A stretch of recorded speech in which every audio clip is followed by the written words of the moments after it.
I'm Natalie, the woman whose face was stolen to break 1,000 hearts. For 3 years, my husband used my photos to seduce vulnerable women online while I slept next to him every night, completely oblivious. When the FBI knocked on our door at 6 a.m. with a search warrant, he thought his world was ending. He had no idea I'd been feeding them information for months. What he also didn't know was that I'd already moved our life savings into an account he'd never find, and the evidence I'd gathered would land him in federal prison for wire fraud and identity theft. Before we jump back in, tell us where you're tuning in from, and if this story touches you, make sure you're subscribed, because tomorrow, I've saved something extra special for you. The rain drummed against our townhouse windows in Portland's Pearl District that October morning. The kind of steady downpour that makes the whole city smell like wet pine and coffee. I was standing in our kitchen watching the steam rise from my mug while the local news played softly in the background. Marcus had left early for what he called a client breakfast, though I'd stopped believing his explanations months ago. The house felt different when he wasn't there, like it could finally exhale. Our marriage had been sliding downhill for over a year, though I couldn't pinpoint exactly when the shift started. Maybe it was when he began working late every night, or when he started guarding his phone like it contained state secrets. Maybe it was the way he'd grown distant during conversations, his eyes always drifting somewhere else, like he was calculating something I wasn't part of. What I knew for certain was that the man I'd married 5 years ago in that little ceremony overlooking the Columbia River had become a stranger who happened to share my address. I'd built my graphic design business from our spare bedroom, turning what started as freelance work into something that now supported us both. Marcus claimed to work in tech sales, though his income had become mysteriously sporadic over the past year. More and more, my design contracts were paying our mortgage, our utilities, our groceries. When I'd bring this up, he'd get defensive, talking about commission cycles and difficult clients, always promising that a big deal was just around the corner. That Tuesday started like any other. I was reviewing mock-ups for a client's rebrand when my phone buzzed with a notification I'd never seen before. Someone had tagged me in a Facebook post, which was unusual since I kept my social media presence minimal for business reasons. When I opened the app, my blood went cold. There was my face, smiling back at me from a profile I'd never created. The name read Isabella Martinez, and according to the bio, Isabella was a 28-year-old nurse from Seattle, looking for meaningful connections. My hands started shaking as I scrolled through the profile. Every photo was mine. The headshot I'd taken for my business website. A casual selfie from our anniversary dinner last year. Even a picture from my college graduation that I'd only shared with family. Someone had methodically stolen pieces of my life and assembled them into a completely different person. The profile had hundreds of friends, dozens of comments on photos, conversations with men whose messages made my stomach turn. I screenshotted everything I could before reporting the profile, though I knew it would likely disappear before Facebook took action. That's when I started digging deeper, searching variations of my photos across different platforms. What I found made me feel sick. There were at least 5 different fake profiles using my pictures across Facebook, Instagram, and dating apps. Isabella Martinez, Sofia Rodriguez, Carmen Delgado, Maria Santos, and Elena Morales. All supposedly single women in their late 20s, all using my face to lure in unsuspecting men. The messages I could see were heartbreaking. Men pouring out their feelings to what they thought was a real person, sharing stories about their divorces, their loneliness, their hopes for finding love again. Some had clearly sent money, referencing Western Union transfers and gift cards. Others were planning to meet their girlfriend, talking about plane tickets and hotel reservations. These weren't predators or players, they were genuine people looking for connection, and someone was exploiting their vulnerability using my identity. My first instinct was to confront Marcus directly, but something held me back. Maybe it was the timing of his secretive behavior lining up with when these profiles seemed to have been created. Maybe it was the way he'd been asking seemingly casual questions about my photo albums lately, or how he'd insisted on taking so many pictures of me over the past year, always saying he wanted to capture my beauty. Maybe it was the fact that he had access to all these photos through our shared cloud storage, photos that had never been posted publicly anywhere.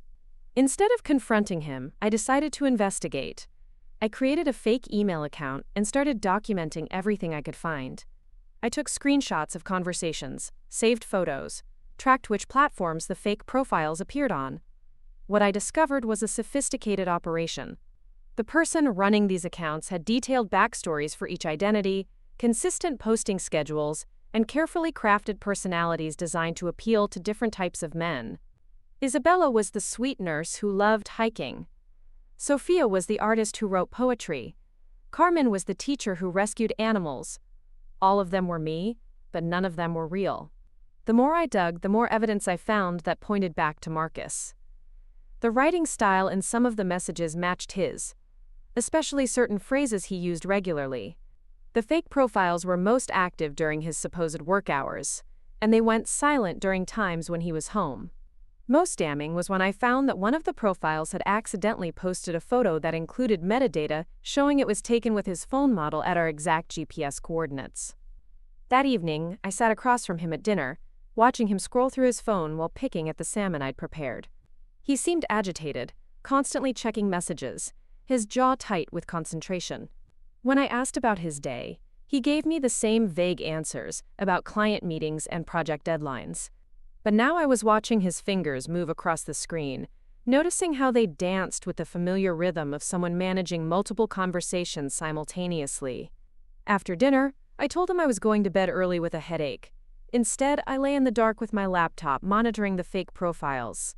Sure enough, as soon as Marcus settled into his home office, all 5 profiles came alive. Messages started flying, conversations picked up mid-thread, and I watched in real time as my stolen face was used to manipulate dozens of men across the country. The next morning, I made a decision that would change everything. Instead of confronting Marcus or trying to handle this alone, I called the FBI's Internet Crime Complaint Center. After being transferred 3 times, I reached Detective Ryan Torres in the Cybercrime Division. When I explained the situation, there was a long pause before he asked me to come in immediately. Detective Torres was a serious man in his 40s, with kind eyes and the patient demeanor of someone who'd seen every possible way technology could be weaponized against innocent people. His office was cramped but organized, with whiteboards covered in network diagrams and case timelines. When I laid out everything I'd discovered, showing him screenshots and documenting the timeline, he leaned back in his chair and whistled low. "Mrs. Harper," he said, "what you're describing is federal wire fraud, identity theft, and potentially organized criminal activity. If your husband is running this operation, he's looking at serious prison time. But we need more evidence, and we need it gathered properly to hold up in court." That's when Detective Torres made me an offer that would turn me from victim to informant. The FBI had been tracking similar operations across the Pacific Northwest, romance scams that were stealing millions of dollars from lonely hearts nationwide. If I was willing to help them gather evidence against Marcus, they could ensure I was protected legally and financially when everything came crashing down. "You understand," Torres explained, "that once we start this investigation, there's no going back. Your marriage, your life as you know it, it's all going to change. Are you prepared for that?" I thought about the men I'd seen pouring their hearts out to fake versions of me. I thought about the money they'd sent, the trips they'd planned, the hope they'd invested in relationships that were built on lies. I thought about Marcus coming home every night, kissing my cheek, and asking about my day while he was simultaneously using my face to destroy other people's lives. "I'm prepared," I told Detective Torres. "Tell me what you need me to do." What followed was the most surreal month of my life. I became a spy in my own home, documenting Marcus's activities while pretending everything was normal. The FBI taught me how to gather digital evidence without alerting him, how to photograph his devices when he left them unattended, how to note patterns in his behavior that could help them predict his next moves. Every morning, I would kiss him goodbye and wish him luck with his fake job, then spend my day coordinating with federal agents to build a case against the man I'd once planned to grow old with. Every evening, I would ask about his day and listen to his lies while wearing a wire that recorded every conversation. Every night, I would lie next to him in bed, wondering how many women were falling asleep at that very moment thinking they'd found love with someone who was using my face. The hardest part wasn't the deception, it was maintaining the facade of our normal life, while knowing it was all about to implode. Marcus had no idea that I'd already consulted with a divorce attorney, that I'd quietly moved our joint savings into a separate account he couldn't access, that I'd been in touch with victims of his scams who were preparing to testify against him.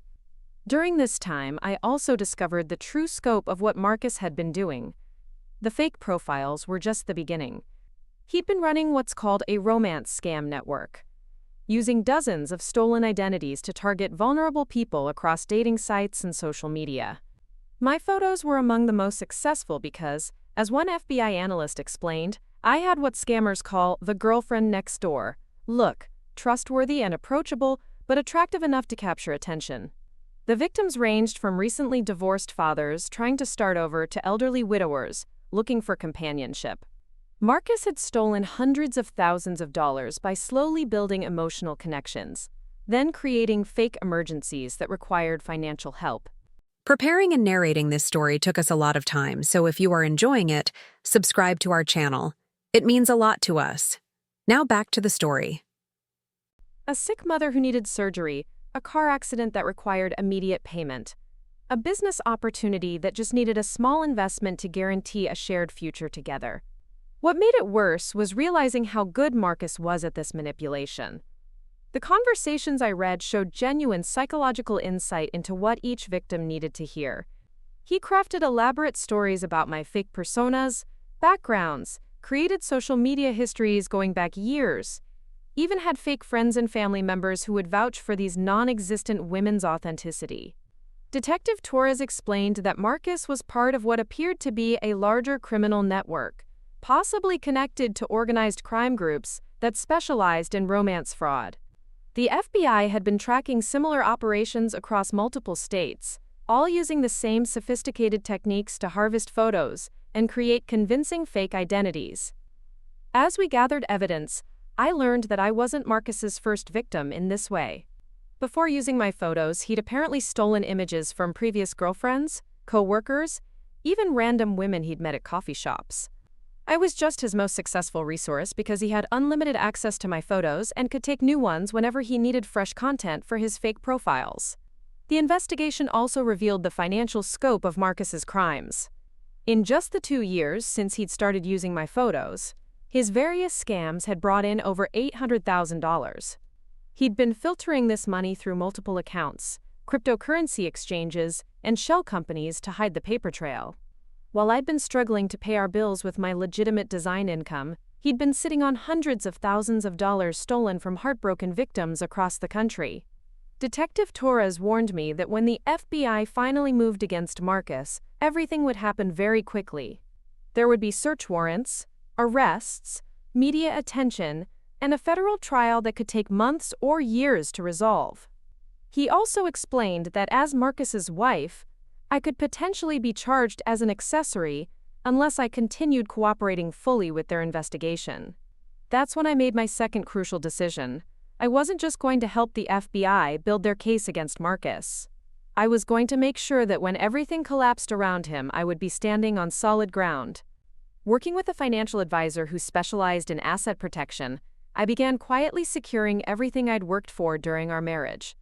My design business was already in my name only, but I documented every client contract and payment to prove the income was legitimate. I gathered records showing that I'd been the primary breadwinner for most of our marriage, that Marcus's supposed sales income had been sporadic at best. Most importantly, I worked with my attorney to ensure that none of Marcus's criminal assets could ever be traced back to me or put me at legal risk. The FBI investigation reached a turning point 3 weeks into my cooperation. Detective Torres called me on a Friday afternoon, his voice tense with excitement. They'd intercepted communications, suggesting that Marcus was planning to expand his operation significantly, possibly recruiting other people to help manage the growing number of fake relationships he was maintaining. "We can't wait any longer," Torres explained.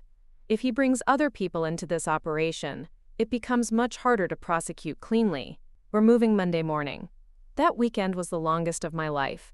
I went through the motions of normal married life, doing laundry, grocery shopping, even watching Netflix with Marcus on Sunday night, while he absent-mindedly managed his criminal enterprise on his phone. Every time he smiled at me or made casual conversation, I felt the weight of what was coming, knowing that by Tuesday morning our entire world would be turned upside down.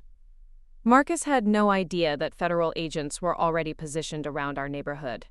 He didn't know that they'd been monitoring all his devices for weeks, or that every message he sent and received was being recorded as evidence.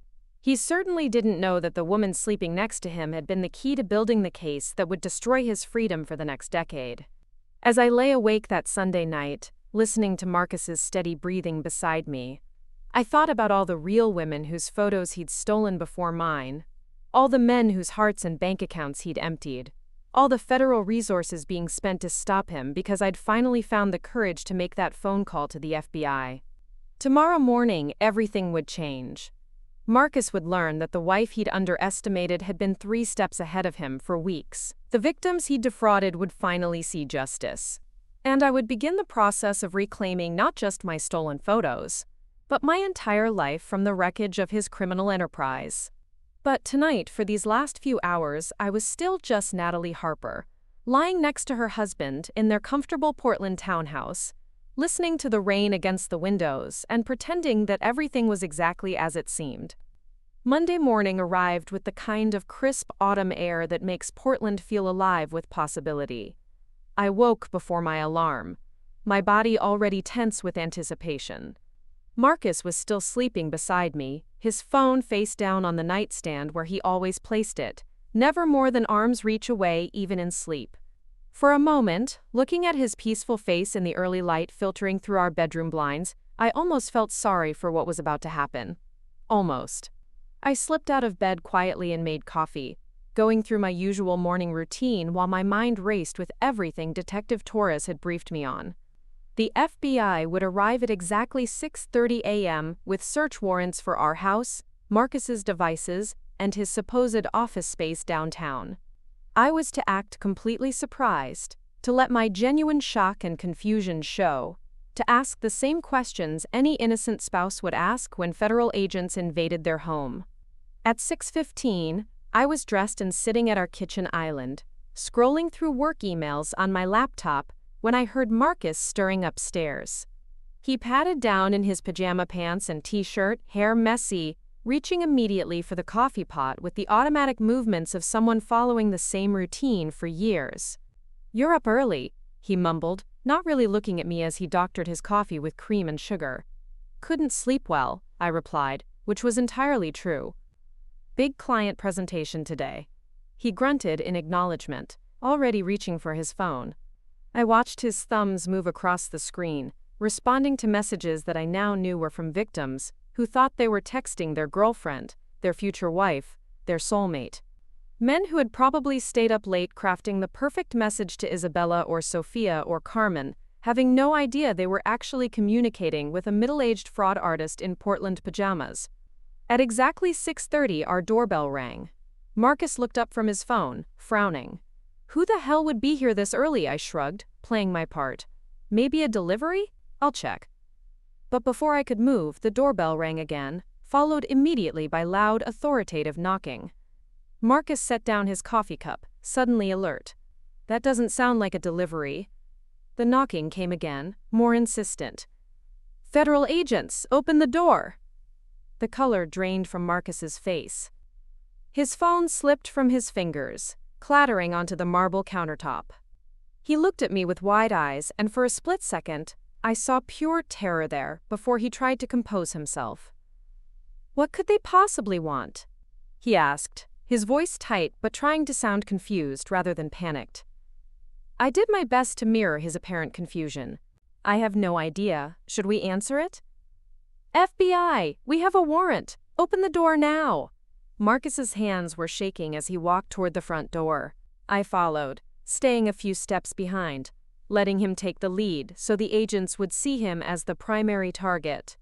Through our glass front door, I could see at least 6 people in FBI windbreakers, some carrying large cases of equipment. Marcus opened the door slowly, and Detective Torres stepped forward with his badge clearly visible. Marcus Harper? Yes, that's me. I'm Detective Torres with the FBI's Cybercrime Division. We have a search warrant for these premises and all electronic devices. Step back, please. As agents filed into our home, Torres handed Marcus a thick stack of legal documents. I watched Marcus scan the papers, his face growing paler with each page. The warrant was comprehensive, authorizing the search and seizure of computers, phones, hard drives, documents, photographs, and any materials related to romance fraud, identity theft, and wire fraud. I don't understand, Marcus said, his voice cracking slightly. What is this about? Agent Christina Vale, a tall woman with steel gray hair, stepped forward. Mr. Harper, you're being investigated for operating multiple fraudulent online personas to defraud victims through romance scams. We'd like you to come with us for questioning. Marcus looked at me desperately, and I had to dig deep to maintain my facade of confused innocence. Natalie, call my lawyer. Call Jim Peterson right now. I nodded, pulling out my phone with trembling hands that weren't entirely acting. Despite knowing this was coming, despite having helped orchestrate it, watching federal agents swarm through our home was surreal and terrifying.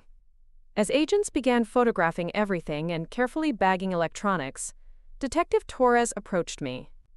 Mrs. Harper, we'll need to speak with you as well, but you're not under arrest. We understand. This must be very shocking for you. I don't understand what's happening, I said, which was partially true. Understanding it intellectually and experiencing it emotionally were very different things. Your husband is suspected of using stolen photographs, including images of you, to create fake online dating profiles. These profiles were used to defraud victims across multiple states of significant amounts of money. I let my face show the appropriate level of horror and disbelief. My photos? How is that possible? Torres gestured toward the couch. Why don't we sit down, and I'll explain what we know. As Marcus was led away in handcuffs, still protesting his innocence and demanding his lawyer, I sat in my living room listening to Detective Torres explain the investigation to me as if I were hearing it for the first time. He showed me printouts of the fake profiles using my photos, explained how romance scams worked, and detailed the scope of what they believed Marcus had been doing. The victims we've identified so far have lost over $800,000, Torres explained. We're still tracking down the full extent of the operation. I covered my mouth with my hand, letting genuine tears fall. They weren't tears of sadness for Marcus, but tears of relief that it was finally over, and tears of anger for what he'd put those victims through, using my face. Mrs. Harper, I need to ask you some difficult questions. Were you aware of your husband's online activities? Did you ever notice him using your photos for purposes other than normal social media or family sharing? This was my moment to solidify the narrative that would protect me legally. I knew he spent a lot of time on his phone and computer, but he said it was for work. He's in sales, so I assumed he was networking or managing client relationships. I had no idea about any of this. Did he have access to your photos? We share a cloud storage account for family photos, yes.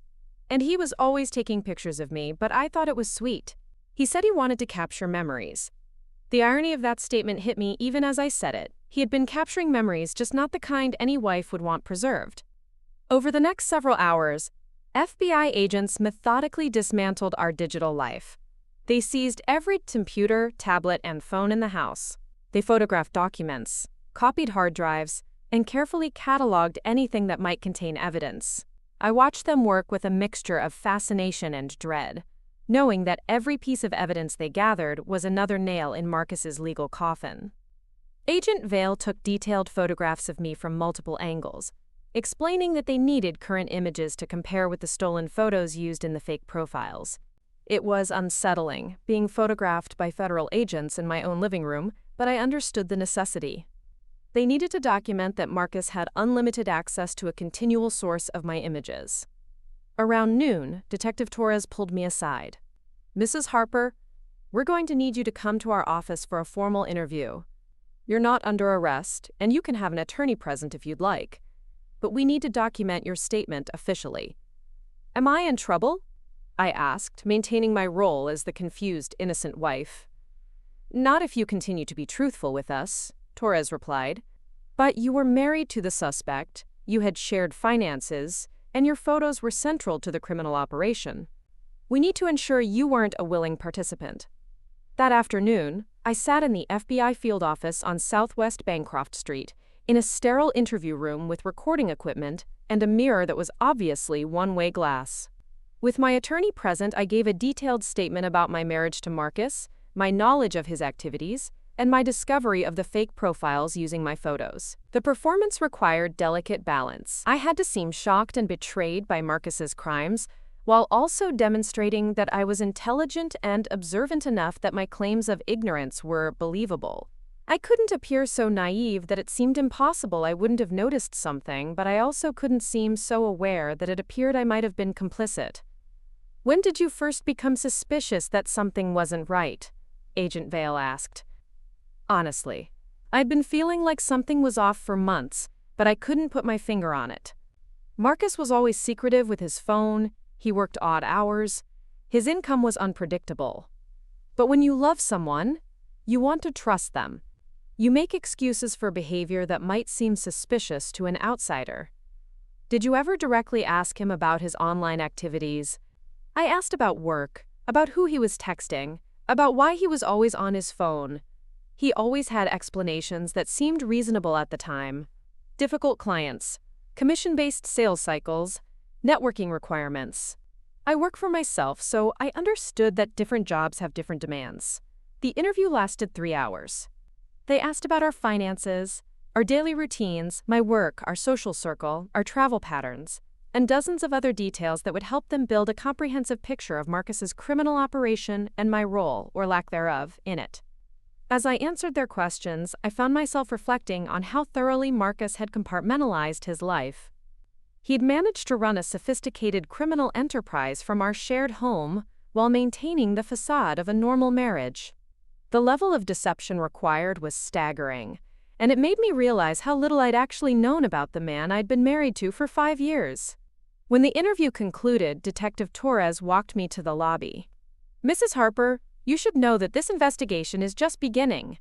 There will likely be a grand jury, and if charges are filed, there will be a trial. You may be called to testify. What happens to me now? I asked. You go home and try to rebuild your life. But I'd recommend being very careful about your finances, your communications, and your safety. When word gets out about this case, you may be contacted by victims, reporters, or other people connected to the situation. Driving home from the FBI office, I felt a strange mixture of relief and uncertainty. The immediate crisis was over, Marcus was in custody, and I was no longer living a double life as an informant. But I was also suddenly completely alone in a house that felt contaminated by everything I now knew had happened there. That evening, I walked through our townhouse, trying to see it through new eyes. The home office where Marcus had spent hours each night wasn't a workspace, it was a criminal headquarters. The comfortable chair where he'd sat managing his fake relationships.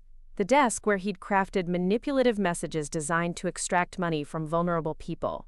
The filing cabinet where he'd probably stored victim information and financial records. I found myself looking at our shared spaces differently too. How many photos had he taken of me in our kitchen, our living room, our bedroom, that later became part of his false identities? How many conversations had we had where he was simultaneously texting victims, pretending to be the woman of their dreams while discussing mundane household matters with his actual wife? The house felt haunted by the ghost of my stolen identity, by the echoes of all the lies Marcus had told both to me and to his victims. I considered staying in a hotel, but I knew that running away wouldn't solve anything. This was my home too, and I wasn't going to let Marcus's crimes drive me out of the life I'd built. Instead, I did something that felt both practical and symbolic. I changed every password, every security code, every piece of digital access in our shared life. I secured my business accounts, my personal accounts, and my professional portfolio. I documented everything I owned that was legitimately mine, separating my assets from anything that might be connected to Marcus's criminal proceeds. That night, I called my best friend Lily Brennan and told her everything. Lily had been suspicious of Marcus for years, always saying there was something she couldn't quite put her finger on that made her uncomfortable around him. When I explained what had happened, there was a long silence before she spoke. "Natalie, I am so proud of you for turning him in. Do you have any idea how brave that was?" "I didn't feel brave," I admitted. "I felt terrified and angry and confused." "That's exactly why it was brave. You did the right thing, even when it was terrifying." Lily insisted on coming over, and we spent the evening going through my house systematically, removing anything that reminded me of Marcus or made me feel unsafe. We packed up his clothes, his personal items, his books, anything that carried his presence. By midnight, it felt more like my space and less like a crime scene. Over the following days, the story began to leak to local media. At first, it was just brief mentions in crime reports. But as journalists learned more about the scope of the romance scam operation, it became a bigger story. The headlines were sensational and humiliating. Portland man accused of using wife's photos in romance scam. Local woman's identity stolen by husband for dating fraud. FBI raids Pearl District home in romance scam investigation. I quickly learned that being the victim of a crime doesn't protect you from public scrutiny. While most coverage portrayed me sympathetically, there were online comments and social media posts questioning how I could have been so oblivious, speculating about whether I was really as innocent as I claimed, and even suggesting that I must have been complicit in some way. The worst part was the contact from Marcus's victims. Detective Torres had warned me this might happen, but I wasn't prepared for the emotional weight of it. These were real people, whose lives had been genuinely damaged by Marcus's manipulation, and seeing my face had been part of their trauma. Some victims were angry with me, as if I should have somehow prevented what Marcus did. Others were surprisingly compassionate, recognizing that I was a victim too. A few wanted to meet in person, to see the real woman behind the stolen photos, to try to make sense of how they'd been deceived. One victim, a man named Robert from Seattle, who'd sent Isabella Martinez over $15,000 for a fake medical emergency, wrote me a letter that broke my heart. He explained that he'd been widowed 2 years earlier and had been desperately lonely when he met Isabella online. The fake relationship had given him hope and purpose again, and discovering it was all a lie had devastated him worse than losing his wife. "I don't blame you," Robert wrote. "But I needed you to know that your face, even though it was stolen, was part of the last time I believed I could be happy again. I'm getting therapy now, and I'm learning to trust again, but it's hard. I wanted to thank you for cooperating with the FBI, because knowing he's been caught helps me feel like there was some justice." Reading that letter, I cried harder than I had since the day the FBI raided our house. Marcus hadn't just stolen my photos and betrayed our marriage. He'd weaponized my face to destroy other people's capacity for trust and love. The scope of the damage he'd caused seemed impossible to measure. As the weeks passed, more details about Marcus's operation emerged through court filings and FBI briefings. He'd been running romance scams for over 3 years, starting small with stolen photos from social media and gradually becoming more sophisticated. Using my photos had marked a turning point in his criminal enterprise, because having unlimited access to new images of the same person allowed him to maintain long-term fake relationships more convincingly. The FBI had traced money from Marcus's scams through a complex network of bank accounts, cryptocurrency wallets, and money transfer services. He'd been remarkably successful at hiding his criminal proceeds, which explained how he'd managed to maintain our seemingly normal lifestyle while contributing so little legitimate income. What shocked me most was learning that Marcus had been in contact with other romance scammers, sharing techniques and even trading stolen photos. My images had been passed around a network of criminals, meaning there were probably fake profiles using my face that the FBI hadn't even discovered yet. Detective Torres called regularly to update me on the investigation's progress and to prepare me for what would come next. Marcus had been charged with wire fraud, identity theft, and money laundering. If convicted on all counts, he could face up to 20 years in federal prison. "He's going to try to plea bargain," Torres explained during one of our conversations. "His attorney will probably argue for cooperation in exchange for a reduced sentence. That means he might provide information about other scammers or help us track down additional victims. Will I have to testify at trial? Probably. You're our key witness to his access to your photos and his behavior patterns. Plus, your testimony will help humanize the impact of his crimes for the jury. The thought of testifying against Marcus in court was daunting, but I knew it was necessary. These crimes had real victims, and if my testimony could help ensure justice, I was prepared to do it.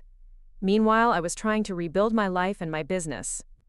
Some clients had been understanding about the media attention, but others had quietly ended their contracts, apparently uncomfortable with the notoriety. I couldn't blame them. Having your graphic designer become the face of a federal romance scam investigation wasn't exactly good for a company's image. Lily helped me develop a strategy for moving forward professionally. We created a new business entity, gradually transitioned my client relationships, and rebuilt my online presence with enhanced privacy settings. It was like starting over, but without the uncertainty of not knowing whether I had real talent or just beginner's luck. The hardest part was dealing with the ongoing investigation while trying to establish normalcy. FBI agents would call with follow-up questions, asking me to clarify details from my previous statements or to identify additional photos that had been used in fake profiles. Each conversation was a reminder that this wasn't over, that Marcus's crimes were still unfolding in courtrooms and investigation rooms. 3 months after his arrest, Marcus's attorney reached out to my lawyer. Marcus wanted to meet with me. He claimed he wanted to apologize and to provide information that might help with victim restitution. His attorney suggested that a conversation between us might be beneficial for everyone involved. Detective Torres was skeptical. He's probably fishing for information about what you told us, or trying to gauge whether you might be willing to provide character testimony for his sentencing. I'd be very careful about any contact with him. But part of me was curious. After everything that had happened, I still had questions that only Marcus could answer. Why had he done this? When had he started seeing me as a resource rather than a wife? Had any part of our marriage been real? Or had I just been an unknowing accessory to his criminal enterprise from the beginning? Against my better judgment, and despite strong advice from both my attorney and Detective Torres, I agreed to meet with Marcus under controlled circumstances. The meeting would take place at the federal courthouse, with attorneys present, and would be recorded as part of the ongoing investigation. Walking into that courthouse conference room and seeing Marcus again was surreal. He looked smaller somehow, diminished by months in federal custody. His usually perfect hair was unkempt. His clothes were the standard-issue courthouse attire rather than his typical designer suits, and there were dark circles under his eyes that spoke to sleepless nights and constant stress.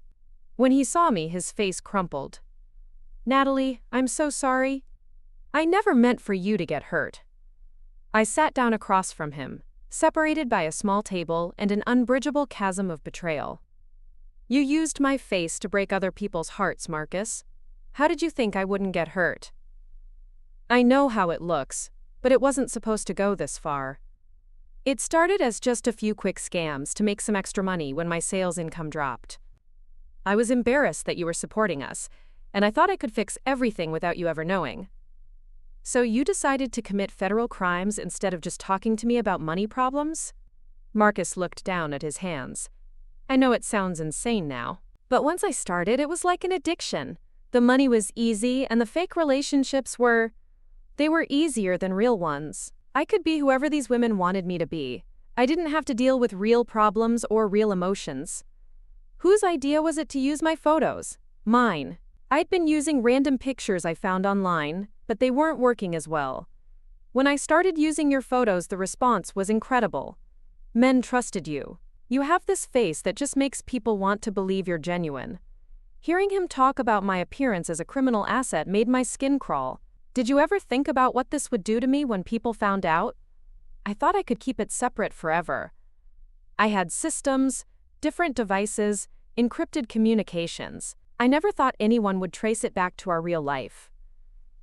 "What about the victims, Marcus? Did you ever think about them?" For the first time during our conversation, Marcus looked genuinely ashamed. I tried not to think about them as real people. It was easier to see them as just transactions. But yes, I knew I was hurting people. I told myself they could afford the money, or that they were getting emotional value from the relationships even if they weren't real. Robert from Seattle sent you $15,000. He was a widower who thought he'd found love again. Marcus's voice broke. I remember Robert. He sent me pictures of his late wife, told me about their 50-year marriage. He said talking to Isabella was the first time he'd felt happy since she died. And you kept taking his money. Yes, I kept taking his money. We sat in silence for several minutes. Finally, Marcus looked up at me with red-rimmed eyes.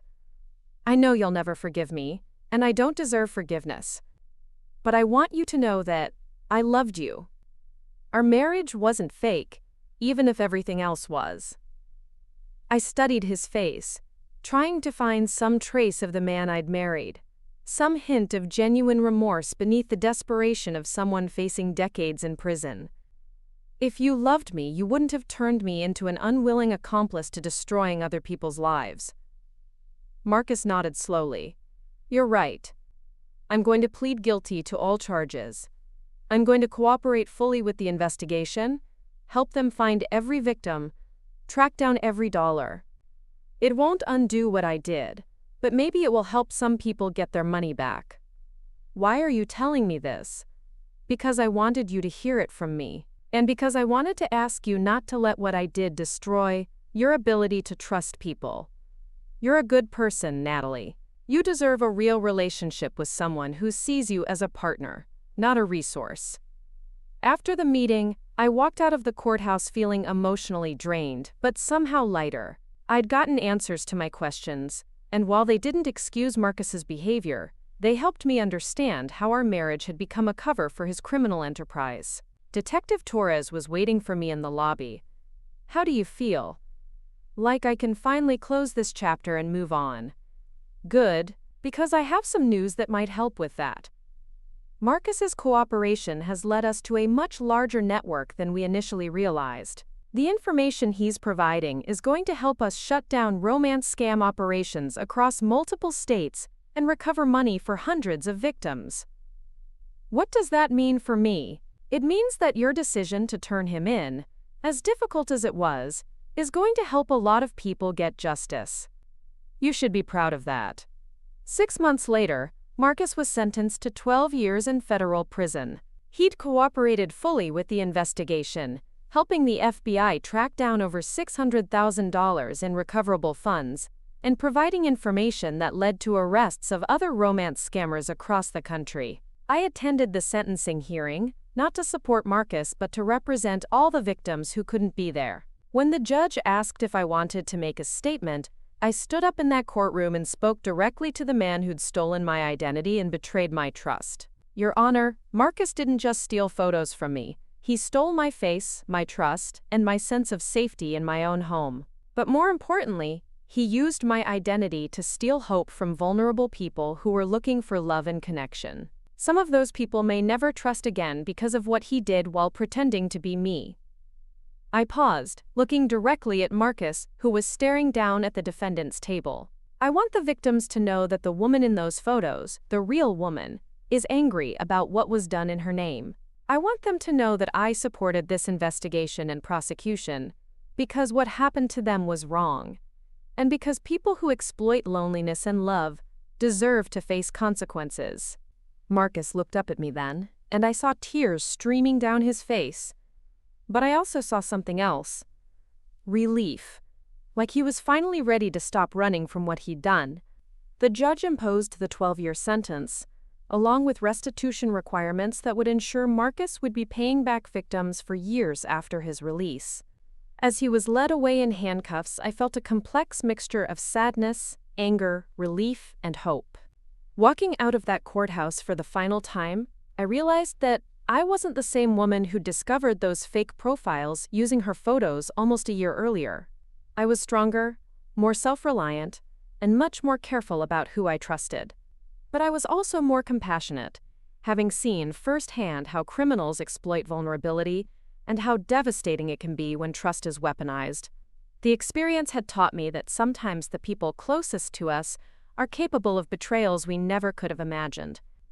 But it had also taught me that we're capable of more courage and resilience than we realize. When faced with the choice between protecting a lie and seeking justice, I'd found the strength to choose truth, even when it meant destroying my own life as I knew it. Detective Torres was right. I should be proud of that decision. Because in the end, courage isn't about not being afraid. It's about doing the right thing even when you're terrified of the consequences. And sometimes, the right thing is turning in the person you love most, even if it means losing everything you thought you wanted, to protect people you've never met from harm you never knew was happening. 2 years later, I was rebuilding my life in a new city, with a successful design business and a small circle of friends who knew my story and loved me anyway. The fake profiles had all been taken down, the victims had been contacted and provided with resources for recovery, and Marcus was serving his sentence while participating in programs designed to help him understand the psychological impact of his crimes. I still received occasional letters from victims, some thanking me for my role in stopping Marcus, others sharing their own recovery stories. Each letter reminded me that choosing courage over comfort had been the right decision, even though it had cost me everything I thought I wanted. Because what I'd learned was that everything I thought I wanted had been built on a foundation of lies anyway. And sometimes, you have to let everything crumble before you can build something real. The weeks following Marcus's arrest felt like living in a strange parallel universe, where everything looked normal from the outside, but nothing felt real anymore.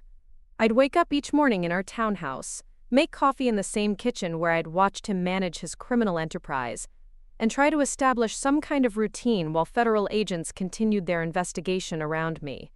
Detective Torres called every few days with updates that painted an increasingly disturbing picture of my husband's activities. What had initially seemed like a straightforward romance scam was revealing itself to be something much more sophisticated and far-reaching. Marcus hadn't been working alone, and my photos weren't the only ones he'd stolen. We've identified at least 12 other women whose photos were used in similar operations, Torres explained during one of our phone conversations. Some were ex-girlfriends, some were co-workers, some were just random women he'd encountered and photographed without their knowledge. The thought of Marcus secretly photographing unsuspecting women made my skin crawl. How many times had he been out in public, at coffee shops or restaurants or business events, taking pictures of women who had no idea their faces would later be used to manipulate lonely hearts across the country? What's particularly concerning, Torres continued, is that we found evidence he was part of a larger network. These romance scammers were sharing resources, trading photos, even coordinating their stories to avoid detection. This revelation hit me like a physical blow. Not only had Marcus been running his own operation, but my face had been circulated among other criminals, potentially used in scams I'd never even heard of. The scope of the violation felt overwhelming. How many people do you think saw my photos? It's hard to say. We're still tracking down all the connections, but based on what we found so far, your images may have been used by multiple scammers across several states. You should prepare yourself for the possibility that victims we haven't identified yet might contact you. That afternoon, I received my first call from a victim I'd never heard of before. Margaret Chen from Sacramento had been contacted by the FBI as part of their expanding investigation. The agents had shown her photos from Marcus's operation, and she'd immediately recognized my face. "You were Rebecca Williams," Margaret said when she called me. Her voice was shaky but determined. "You were supposedly a teacher from San Francisco who loved hiking and rescue dogs." I felt sick. "I'm so sorry. I had no idea." "I knew it wasn't you," Margaret continued. "The FBI explained everything. But I needed to hear your real voice, to know that there was actually a real person behind those photos." Margaret had been corresponding with Rebecca Williams for 8 months, gradually falling in love with someone she thought was a kindred spirit. The fake Rebecca had shared stories about struggling with student loans, dealing with a sick mother, and dreaming of opening an animal rescue someday. Over time, Margaret had sent over $23,000 to help with various emergencies and financial crises. The worst part wasn't losing the money, Margaret told me. It was losing the relationship I thought I had. Rebecca understood me in ways no one ever had. We talked about books, about travel, about our hopes for the future. I was planning to move to San Francisco to be with her. Listening to Margaret describe her relationship with this fake version of me was heartbreaking. She'd invested not just money, but genuine emotion into someone who didn't exist. The conversations she treasured, the connection she'd felt, the future she'd imagined, all of it had been manufactured by Marcus using my face as bait. "Can I ask you something?" Margaret said hesitantly. "Of course. Do you actually like hiking? Do you have rescue dogs? Any of the things Rebecca told me about herself." I had to think for a moment.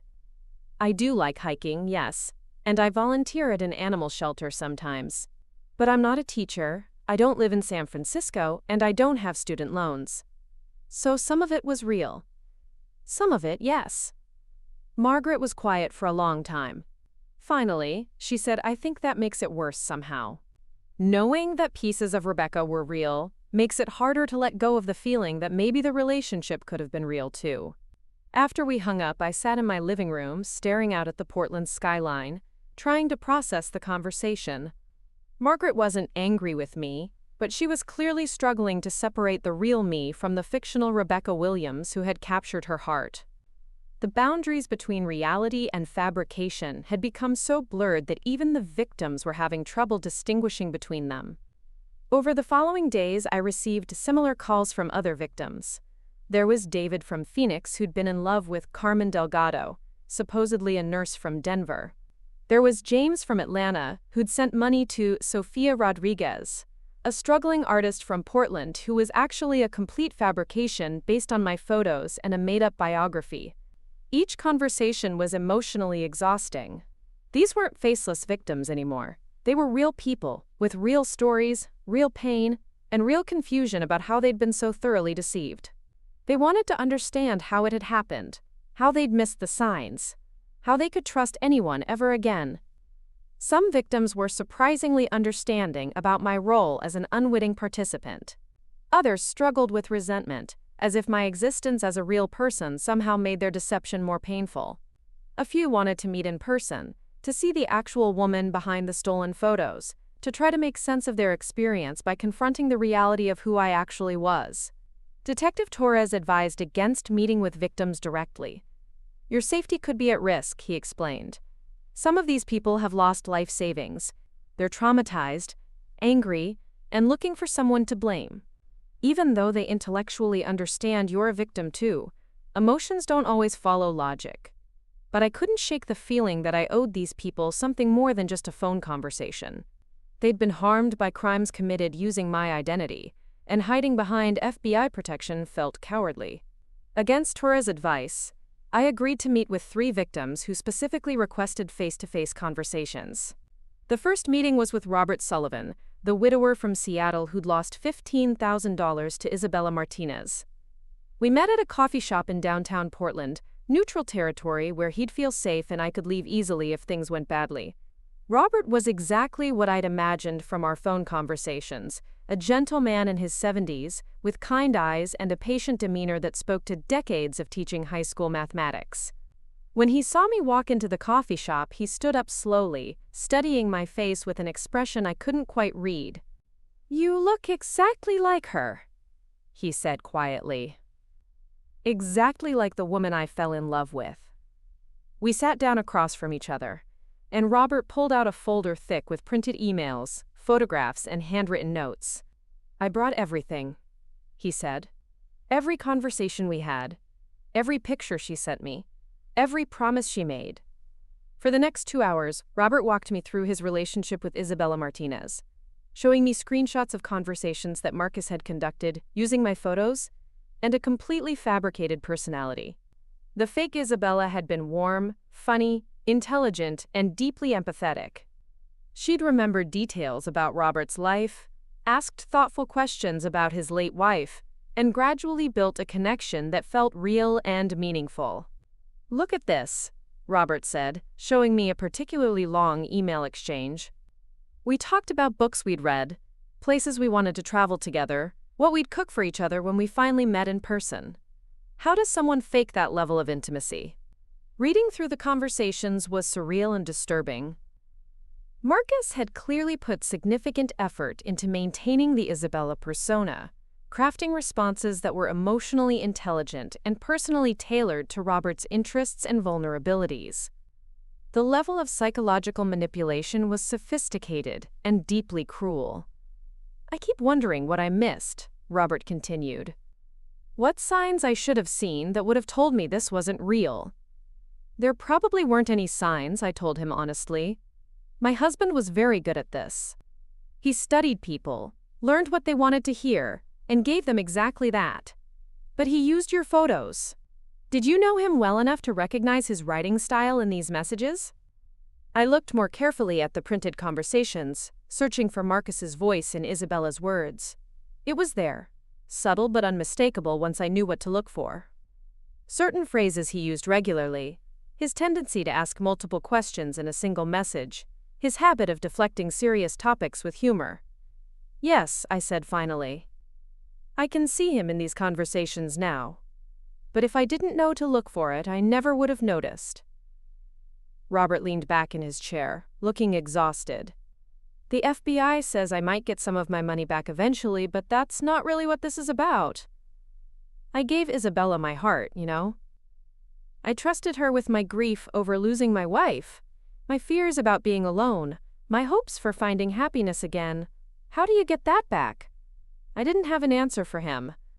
How do you recover from discovering that your most intimate thoughts and feelings were shared with someone who was fundamentally dishonest about their very existence?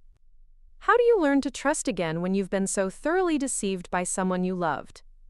Can I ask you a personal question? Robert said. Of course. What was your husband like in real life? Was he capable of genuine emotion, or was everything about him fake? I thought carefully about how to answer. He was capable of genuine emotion, but he was also capable of turning it off when it suited his purposes. I think that's what made him so good at this. He could access real feelings when he needed to seem authentic, but he could also detach completely when it came time to manipulate someone. Did he ever manipulate you the same way? That question stopped me cold. Had Marcus manipulated me? Looking back on our relationship with everything I now knew, it was hard to distinguish between normal relationship dynamics and calculated manipulation. Had his romantic gestures been genuine, or had he been practicing techniques he'd later use on victims? Had his interest in my photos been sentimental, or had he been evaluating them as potential criminal assets from the beginning? I don't know, I admitted. I'm still trying to figure that out myself. My second victim meeting was with Janet Morrison, a divorced mother of two from Eugene who'd been scammed by was younger than Robert, in her early 40s, and much angrier about what had happened to her. I want you to understand something, Janet said as soon as we sat down. I know this wasn't your fault, but seeing your face every day for 6 months was part of what made me trust her. You have a trustworthy face. That's why your husband chose your photos. Janet had lost $8,000 to Carmen, money she'd borrowed against her retirement savings to help with a fake medical emergency. Unlike Robert, who seemed primarily hurt by the emotional deception, Janet was furious about the financial impact on her family. My kids had to give up summer camp because I couldn't afford it after sending that money to Carmen, Janet explained. I had to take a second job to pay back the loan I took out. This didn't just hurt me, it hurt my children. The guilt I felt listening to Janet was overwhelming. Even though I logically knew I wasn't responsible for Marcus's crimes, seeing the real-world impact on innocent families made me feel complicit in ways I hadn't expected. What I don't understand, Janet continued, is how you could live with someone for years and not know what he was doing. I've been divorced for 5 years, and I knew more about what my ex-husband was up to than you apparently knew about yours. Her words stung because they echoed my own self-doubt. How had I been so oblivious? What kind of wife doesn't notice that her husband is running a sophisticated criminal enterprise from their home office? I thought I knew him, I said defensively. He hid this very carefully. He had explanations for everything, stories that made sense at the time. But you shared a bank account, right? You filed taxes together? How did he hide hundreds of thousands of dollars in criminal income? These were questions I'd been asking myself for weeks. Marcus had managed our finances through a combination of legitimate explanations and careful compartmentalization. His supposed sales income was erratic enough that periods of high earnings followed by dry spells seemed normal. He'd handled most of our banking and investments, claiming he enjoyed managing money and was better with numbers than I was.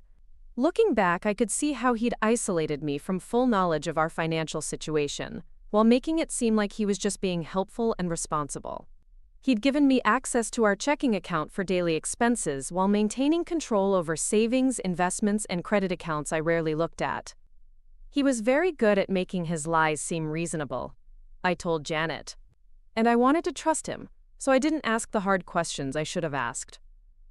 That's what I'm afraid of, Janet said quietly. That I wanted to trust Carmen so badly that I ignored obvious red flags. That I'm the kind of person who can be easily fooled. We talked for another hour about trust, vulnerability, and the difficulty of rebuilding confidence after being thoroughly deceived. Despite her initial anger, Janet seemed to soften as we talked, recognizing that we'd both been victims of the same criminal, just in different ways. I hope you don't let this destroy your ability to trust people, Janet said as we prepared to leave.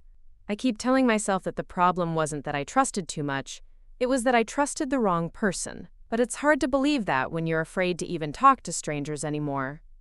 My third victim meeting was the most difficult. Patricia Valdez from Sacramento had lost her life savings, over $45,000, to Elena Morales, supposedly a widow trying to start a new life after her husband's death.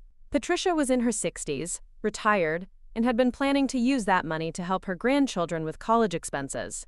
Elena and I talked every day for almost a year, Patricia explained. We became best friends before we became romantic. She knew everything about my family, my health problems, my dreams for retirement. I told her things I'd never told anyone else. Patricia's relationship with the fake Elena had been the most emotionally involved of any victim I'd spoken with. They'd talked about moving in together, traveling together, growing old together. Patricia had even told her adult children about Elena, describing her as the love of her life and planning to introduce them. When I found out Elena wasn't real, I didn't just lose the money, Patricia said. I lost my future. Everything I was looking forward to was based on a lie. Patricia showed me photos she'd planned to share with Elena, pictures of her grandchildren, her garden, places she wanted to visit. She'd been documenting her life for someone who didn't exist, saving up experiences and stories to share with a fabricated person. The FBI agent said you didn't know what your husband was doing, Patricia said. But I have to ask, did you ever wonder why he was taking so many pictures of you? Elena sent me dozens of photos over the months we talked. This question hit me harder than any other, because the answer was complicated. Marcus had been taking more photos of me over the past few years, but his explanations had seemed sweet and romantic. He'd said he wanted to capture my beauty, that he liked having pictures of me for when he traveled for work, that he was creating a visual diary of our life together. Now I realized those photos had been inventory for his criminal enterprise.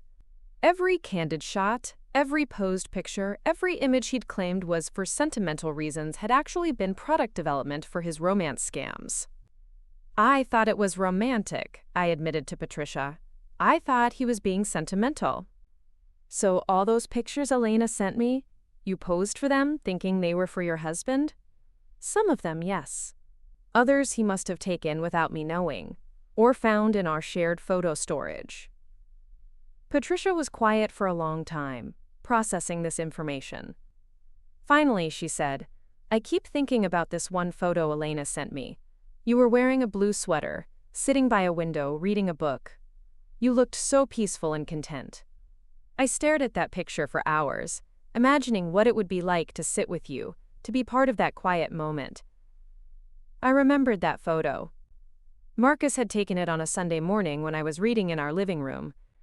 I'd been completely absorbed in my book, unaware that he was photographing me, certainly unaware that the image would later be used to manipulate a lonely woman in Sacramento. I'm sorry, I said, and meant it more deeply than I'd ever meant an apology in my life. I know you are, Patricia replied, and I know this isn't your fault, but I needed to see you, to talk to you, to try to understand how someone could use another person's face to cause so much pain. These conversations with victims were changing me in ways I hadn't expected. Each story revealed new dimensions of Marcus's crimes, new ways that his deception had rippled out to hurt innocent people.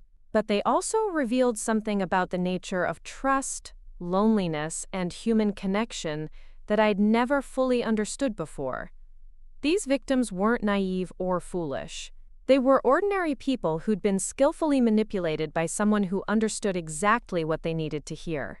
Marcus had weaponized empathy, turned genuine human desire for connection into a tool for exploitation. Detective Torres called the day after my meeting with Patricia. "How are you holding up? I heard you've been meeting with victims against my advice." "I needed to do it," I said. "I needed to understand what Marcus did to these people." "And what have you learned?" "That he didn't just steal money from them. He stole their ability to trust, their confidence in their own judgment, their faith that love is possible. Some of these people may never recover from that." "You're right," Torres said quietly. "That's why these crimes are so serious, even though they're not violent in the traditional sense. The psychological damage can be just as devastating as physical harm." Torres had called with news about the expanding investigation. Marcus's cooperation was revealing connections to romance scam operations across the country, some run by organized crime groups with international reach. "We're looking at potentially hundreds of additional victims," Torres explained. "Your husband wasn't just a freelance criminal. He was part of a network that's been operating for years, maybe decades." This news was both encouraging and overwhelming.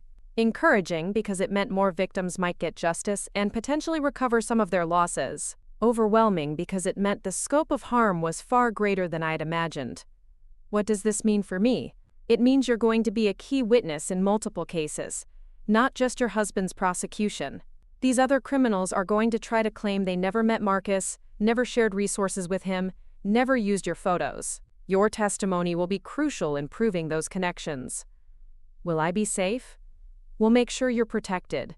But you should know that some of these networks have been known to intimidate witnesses. We're going to recommend that you consider relocating, at least temporarily." The idea of leaving Portland, of abandoning the life and business I'd built, was difficult to contemplate. But the alternative, living under constant threat from criminals who saw me as a liability, was worse. Over the following weeks, as more details about the criminal network emerged, I began to understand that my decision to cooperate with the FB had implications far beyond just my marriage to Marcus.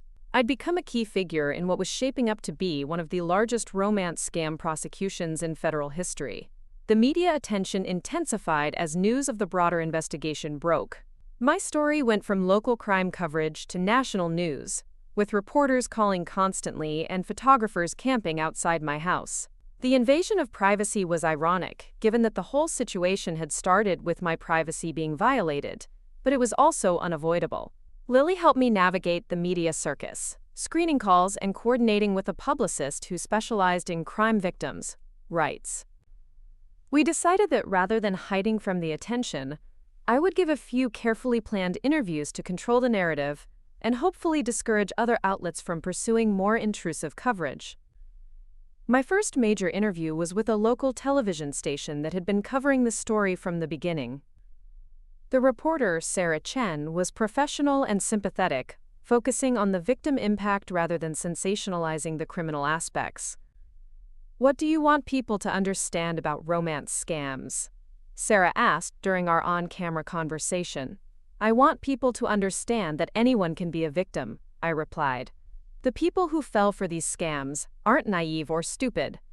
They're normal people who were targeted by sophisticated criminals who understood exactly how to exploit human emotion." What about the argument that people should be more skeptical of online relationships? Skepticism is healthy, but we can't let fear of being deceived prevent us from connecting with other people. The problem isn't that victims trusted too much, it's that criminals like my husband exploited that trust for profit. How has this experience changed you? It's taught me that the people closest to us are capable of betrayals we never could have imagined. But it's also taught me that we're capable of more courage than we realize. When I discovered what Marcus was doing, I had a choice between protecting my comfortable life and doing what was right for his victims. I'm proud that I chose justice, even though it cost me everything I thought I wanted. The interview aired during the evening news and was picked up by several national outlets. The response was largely positive, with many viewers expressing support for my decision to cooperate with law enforcement and admiration for my willingness to speak publicly about such a personal violation. But there was also negative feedback. Online comments ranged from skepticism about my claims of innocence to outright hostility toward me as the face of crimes I hadn't committed. Some people seemed to blame me for the existence of the romance scams, as if my photos were inherently deceptive rather than stolen and misused. The psychological toll of being simultaneously victimized and blamed was exhausting. I found myself constantly second-guessing my decisions, wondering if I should have handled things differently, questioning whether going public had been the right choice.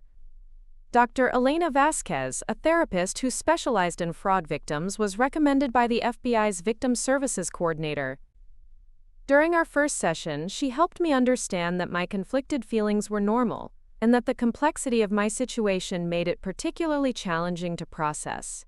"You're dealing with multiple traumas simultaneously," Dr. Vasquez explained. "The betrayal by your husband, the violation of having your identity stolen, the guilt over harm caused to victims, and now the public scrutiny. It's natural to feel overwhelmed. I keep wondering if I could have prevented this somehow. If I'd been more observant, more suspicious, less trusting." Those are called counterfactual thoughts, and they're common in trauma survivors. But they're not helpful or accurate. You can't be responsible for preventing crimes you had no way of knowing were happening. But I was married to him. I should have known something was wrong. Criminals like your husband are experts at deception. That's what makes them successful. The fact that he fooled you doesn't make you naive. It makes him skilled at manipulation. Working with Dr. Vasquez helped me begin to separate my legitimate feelings of betrayal and violation from the unrealistic guilt I'd taken on for Marcus's crimes. She also helped me develop strategies for dealing with the ongoing stress of the investigation and media attention. One technique that proved particularly helpful was keeping a daily journal where I could process my emotions without worrying about how they might be perceived by others. Writing about my experiences helped me recognize patterns in my thinking and identify when I was being too hard on myself. As winter turned to spring, the federal investigation continued to expand. Marcus's cooperation had led to arrests in 7 states, with more cases pending. The romance scam network he'd been part of had victimized over 2,000 people and stolen more than $12 million over 5 years. My role in the prosecution was becoming more defined. I would testify in Marcus's case about his access to my photos and his behavioral patterns at home. I would also testify in several other cases about how my images had been shared among the criminal network and used in scams I'd never known about. Preparing for testimony required working with federal prosecutors to review thousands of documents, photos, and communications. Seeing the full scope of how my identity had been commoditized and traded among criminals was disturbing, but it also reinforced my conviction that cooperating with law enforcement had been the right decision. The prosecutors were confident about their cases, but warned me that the defense attorneys would likely try to discredit my testimony by suggesting I'd been complicit in Marcus's crimes, or at least willfully ignorant of them. "They're going to argue that no wife could be as oblivious as you claim to have been," Assistant U.S. Attorney Michael Chen explained. "They'll question every detail of your story, every explanation you accepted from Marcus, every financial transaction you didn't scrutinize. Are you confident in my credibility?" "Absolutely. Your story is consistent, your cooperation has been complete, and your decision to turn in your own husband demonstrates integrity that juries will recognize. But you need to be prepared for aggressive cross-examination." As Marcus's trial date approached, I found myself thinking more about the future than the past. The investigation and prosecution had consumed almost a year of my life, but it was finally nearing its conclusion. Soon I would need to decide what kind of life I wanted to build from the wreckage of my marriage and stolen identity. My design business had survived the media attention, though it required rebuilding client relationships and establishing new professional boundaries. Some clients had been understanding and supportive, while others had quietly ended their contracts. I'd learned to be philosophical about these business losses, recognizing that anyone who couldn't separate me from Marcus's crimes probably wasn't someone I wanted to work with anyway. More importantly, I discovered strengths I didn't know I possessed: Facing down federal investigators, confronting my criminal husband, testifying before grand juries, and speaking publicly about intimate betrayals had revealed a resilience and courage that surprised me. I'd also learned valuable lessons about trust, intuition, and self-protection. While I didn't want to become cynical or suspicious, I'd developed better boundaries and a clearer sense of when something felt wrong, even if I couldn't immediately articulate why. The victims I'd spoken with had taught me that recovery from this type of crime was possible, but required time, support, and a conscious decision not to let the criminal's actions define your future capacity for connection and trust. As I sat in my Portland townhouse one evening, looking out at the city lights and reflecting on everything that had happened, I realized that while Marcus had stolen my photos and betrayed my trust, he hadn't destroyed my fundamental sense of self. I was still the woman who'd built a successful business, who'd had the courage to turn in her own husband when she discovered his crimes, who'd spoken publicly to help other victims understand they weren't alone. The person I'd become through this ordeal was stronger, wiser, and more compassionate than the woman who'd first discovered those fake profiles using her photos. And that growth, painful as it had been to achieve, was something no criminal could ever steal from me. The morning Marcus's trial was scheduled to begin, I woke up to find protesters outside the federal courthouse in downtown Portland. Someone had leaked details about the case to social media, and now dozens of people held signs reading, quote, "Justice for romance scam victims," and "Stop online predators." The media circus had reached a level one hadn't anticipated, with news vans lining the streets and reporters interviewing anyone willing to talk about the case. Detective Torres met me at a side entrance to help me avoid the crowd. "Are you ready for this?" he asked as we walked through the security checkpoint. "As ready as I'll ever be," I replied, though my hands were shaking as I spoke. The courtroom was packed with victims, their families, reporters, and law enforcement officials. I spotted several faces I recognized from my conversations with people Marcus had scammed. Margaret Chen from Sacramento sat in the front row, her eyes fixed on the defendant's table where Marcus would soon appear. Robert Sullivan, the widowed teacher from Seattle, sat with his adult daughter, who had driven down to support him through the trial. When Marcus was brought in wearing an orange jumpsuit and handcuffs, the room fell silent. He looked older than when I'd last seen him months earlier, his hair graying at the temples and his face drawn with stress. When his eyes found mine across the courtroom, I saw a mixture of shame and desperation that made my stomach clench. Assistant U.S. Attorney Michael Chen delivered an opening statement that laid out the prosecution's case with devastating clarity. He explained how Marcus had systematically stolen identities, created elaborate fictional personas, and manipulated vulnerable people into sending hundreds of thousands of dollars for fabricated emergencies and fake relationships. The defendant didn't just steal money, Chen told the jury. He stole hope, he stole trust, he weaponized human loneliness and turned it into profit. And he did it using the face and identity of his own wife, without her knowledge or consent. Marcus's defense attorney, a sharp-dressed woman named Rachel Torres, argued that her client was himself a victim of a larger criminal organization that had pressured him into participating in the romance scam network.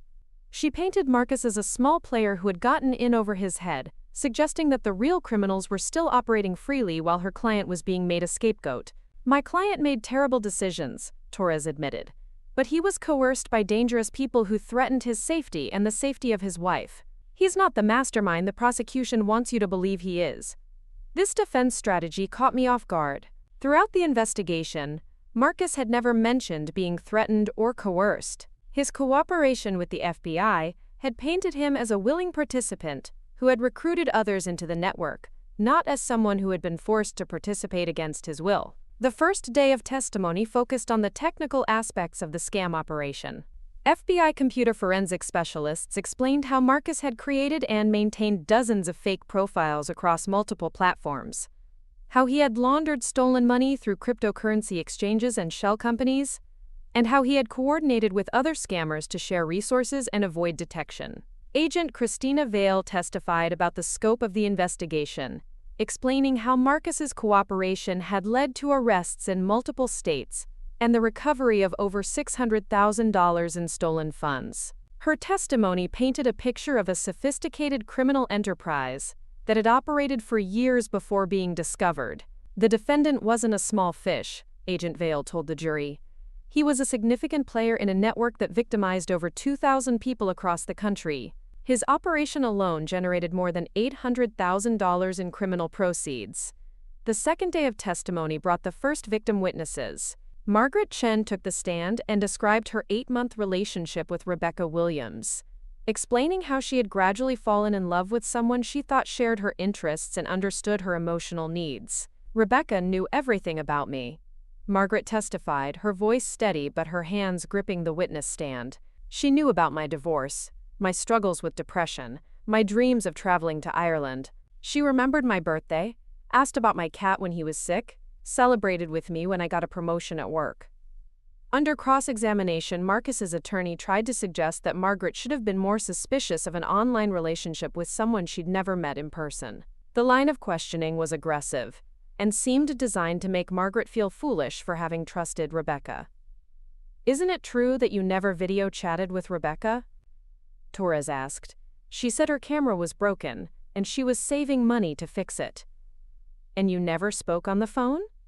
"She said she had social anxiety about phone calls. We texted and emailed instead." "So you sent $23,000 to someone you'd never actually seen or heard speak?" Margaret's composure cracked slightly. "I trusted her. She was my best friend for 8 months. People develop real relationships online all the time." Watching this cross-examination was painful. The defense attorney was essentially blaming Margaret for being deceived, implying that her trust made her complicit in her own victimization. It was a strategy designed to make the jury see the victims as naive, rather than Marcus as predatory. Robert Sullivan's testimony was even more heartbreaking. He described his year-long relationship with Isabella Martinez, explaining how the fake persona had helped him cope with grief over his wife's death and given him hope for finding love again. "Isabella understood what it meant to lose someone you loved," Robert testified. "She helped me process my grief, encouraged me to start living again, made me believe that it was possible to be happy without betraying my late wife's memory." When Prosecutor Chen asked Robert to describe the impact of learning that Isabella wasn't real, the elderly teacher broke down completely. "I didn't just lose the money," Robert said through tears. "I lost my future. Everything I was looking forward to was built on a lie. I don't know how to trust anyone anymore. I don't know how to believe that love is possible when someone could fake it so convincingly." The courtroom was completely silent except for Robert's quiet sobs. Several jurors were wiping their eyes, and I saw Marcus put his head in his hands at the defendant's table. Under cross-examination, the defense attorney took a gentler approach with Robert, acknowledging his pain while still trying to establish that he had been careless with his money and emotions. "Mr. Sullivan, you understand that sending money to someone you've never met carries inherent risks?" "I thought I knew her," Robert replied. "We talked every day for almost a year. She knew more about me than my own children did." "But you never questioned why she needed so much financial help?" "She had medical bills for her mother, car repairs, work emergencies. Things happen to people. I wanted to help someone I cared about." The defense attorney's questions seemed designed to establish reasonable doubt about Marcus's intent to defraud, suggesting that the victims had willingly sent money to help someone they cared about, rather than being tricked into it. After 2 days of victim testimony, it was my turn to take the stand. Walking to the witness chair felt like crossing a minefield. Every step was scrutinized by dozens of people whose lives had been affected by crimes committed using my identity. Prosecutor Chen began with basic questions about my marriage to Marcus, my work as a graphic designer, and my discovery of the fake profiles using my photos. His questions were designed to establish my credibility and demonstrate that I had been an unwitting victim rather than a willing participant. "Mrs. Harper, when did you first become aware that your photographs were being used in online dating profiles?" "October 15th, when someone tagged me in a Facebook post. I saw a profile using my photos under the name Isabella Martinez." "What was your reaction?" "I was shocked and confused. I couldn't understand how someone had gotten access to so many of my personal photos." "Did you immediately suspect your husband?" "Not immediately, no. But as I investigated further, I began to notice that only photos from our shared cloud storage were being used, and the timing of the fake profiles' activity coincided with Marcus's work schedule. Chen walked me through the process of discovering Marcus's criminal operation, my decision to contact the FBI, and my cooperation with the investigation.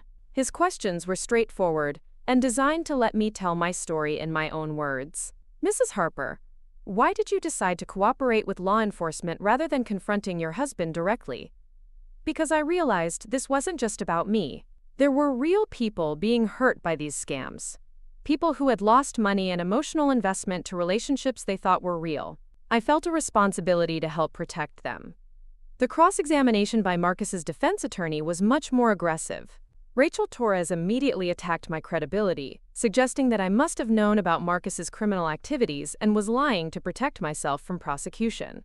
Mrs. Harper, you lived with the defendant for 5 years, correct? Yes. You shared a bedroom, a kitchen, a home office?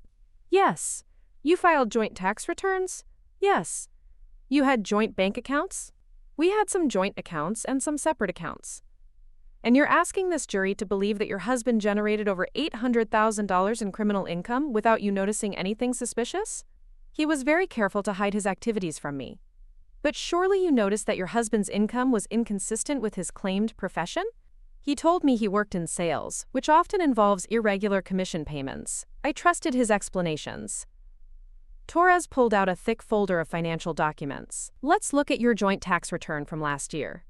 Do you recognize this income source listed as consulting fees? I studied the document she handed me. There was indeed a line item showing $75,000 in consulting income that I didn't remember seeing when we filed our taxes. Marcus handled our tax preparation, I said. I signed the forms, but I didn't review every line item in detail. So you signed a legal document under penalty of perjury without reading it carefully. I trusted my husband to be honest about our finances. Just like you trusted him to be honest about his work activities, his phone usage, his computer activities, and everything else about his life. The implication was clear. Either I was lying about my ignorance, or I was so negligent about my own life that my testimony couldn't be trusted. Torres continued this line of attack for over an hour, questioning every aspect of my story and suggesting that my claims of innocence were implausible. She pointed out that I was a graphic designer with technical knowledge, implying that I should have been more suspicious of Marcus's digital activities. Mrs. Harper, as someone who works with computers and understands digital media, didn't you find it odd that your husband was taking so many photographs of you? I thought it was romantic. Many couples take photos of each other. Hundreds of photos, in dozens of different outfits and locations. I didn't count them. And many were taken without me realizing it. Without you realizing it? So your husband was secretly photographing you? Sometimes, yes. Candid shots while I was reading or working. And you found this behavior normal? At the time, yes. I thought he was being sentimental. The cross-examination was exhausting and humiliating. Every explanation I gave was met with skepticism. Every expression of trust in Marcus was portrayed as either lies or willful blindness. By the time I stepped down from the witness stand, I felt like I was the one on trial rather than my criminal husband. During a recess, Detective Torres found me in the hallway outside the courtroom. How are you holding up? That was horrible, I admitted. She made me sound like either a liar or an idiot. That's her job, Torres said grimly. But you did well. You told the truth consistently, and that's what matters. Juries can usually tell the difference between honesty and deception. The trial continued for another week with testimony from other law enforcement officials, financial experts, and additional victims. Each day brought new revelations about the scope of Marcus's criminal operation and its impact on innocent people. Dr. Elena Vasquez, the psychologist who had been treating several victims, testified about the long-term psychological effects of romance scams. Her testimony was particularly powerful because it explained why intelligent, successful people could be deceived so thoroughly. Romance scammers are sophisticated manipulators, Dr. Vasquez explained to the jury. They study their targets carefully, identify their emotional vulnerabilities, and craft personas designed to appeal specifically to each victim's needs and desires. The resulting relationships feel authentic because the scammer is providing genuine emotional support, even while deceiving the victim about their identity. Dr. Vasquez, why don't victims recognize that they're being scammed? Because the emotional manipulation is so skilled. These criminals understand psychology better than many trained therapists. They know exactly what to say to make someone feel loved, understood, and valued. When you're receiving that kind of emotional validation, your critical thinking abilities can be compromised. The prosecution's case concluded with testimony from Marcus's fellow criminals, who had agreed to cooperate with the investigation in exchange for reduced sentences. These witnesses described a sophisticated network of romance scammers who shared resources, traded stolen photos, and coordinated their activities to maximize profits while minimizing detection. Kevin Russo, Marcus's former business partner who had been arrested in Phoenix, testified that Marcus had been one of the most successful operators in their network, specifically because he had unlimited access to high-quality photos of the same woman. Marcus was making more money than any of us because he could maintain long-term relationships, Russo testified. Having a continuous supply of new photos of Natalie meant he could keep his fake personas active for months or years, without victims getting suspicious. Did the defendant ever express concern about using his wife's photos? Not concern, no. He talked about it like a business advantage. He said having access to genuine photos of a real person made his fake profiles more convincing than using stock photos or stolen images from social media. This testimony was particularly damning because it showed that Marcus had consciously chosen to victimize me along with his other targets, viewing my identity as a commodity to be exploited for profit. When the prosecution rested their case, Marcus's defense team called only a few witnesses. They focused on character witnesses, who testified that Marcus had been a good neighbor, a reliable friend, and a supportive husband before his involvement in the romance scam network. Marcus's mother testified tearfully about her son's childhood, describing him as a sensitive boy who had always been eager to please others. She suggested that this people-pleasing tendency had made him vulnerable to manipulation by more experienced criminals. Marcus was always trying to make everyone happy, she said. If someone told him he needed to do something to protect his family, he would do it without thinking about the consequences. The defense also called a forensic psychologist who testified about the psychological pressures involved in criminal networks, suggesting that Marcus had been coerced into participating through threats and intimidation tactics. However, this testimony was undermined when the prosecution presented recorded phone calls between Marcus and his criminal associates that showed him actively recruiting new participants and bragging about his success in defrauding victims. The most dramatic moment of the trial came when Marcus himself took the stand in his own defense. Against his attorney's advice, he insisted on testifying, claiming he wanted to apologize to his victims and explain his actions. Marcus's testimony was a disaster for his defense. Under direct examination, he struggled to explain how he had been coerced into criminal activity while simultaneously admitting that he had enjoyed the intellectual challenge of creating convincing fake personas. "I know what I did was wrong," Marcus said, his voice shaking. "I never intended for it to go as far as it did. I started small, just trying to make some extra money when my sales income dropped. But once I started, it became addictive." Marcus, did anyone threaten you or your wife if you didn't participate in these scams? Not directly, but I understood that these were dangerous people. I was afraid of what might happen if I tried to leave the network. Why did you use your wife's photographs? Because they worked better than anything else I'd tried. Natalie has a trustworthy face, and having access to new photos meant I could build longer-term relationships with victims. Did you ever consider how this might affect your wife? I thought I could keep it separate from our real life. I never thought she would find out. Under cross-examination, Prosecutor Chen destroyed Marcus's credibility by confronting him with evidence that contradicted his claims of coercion.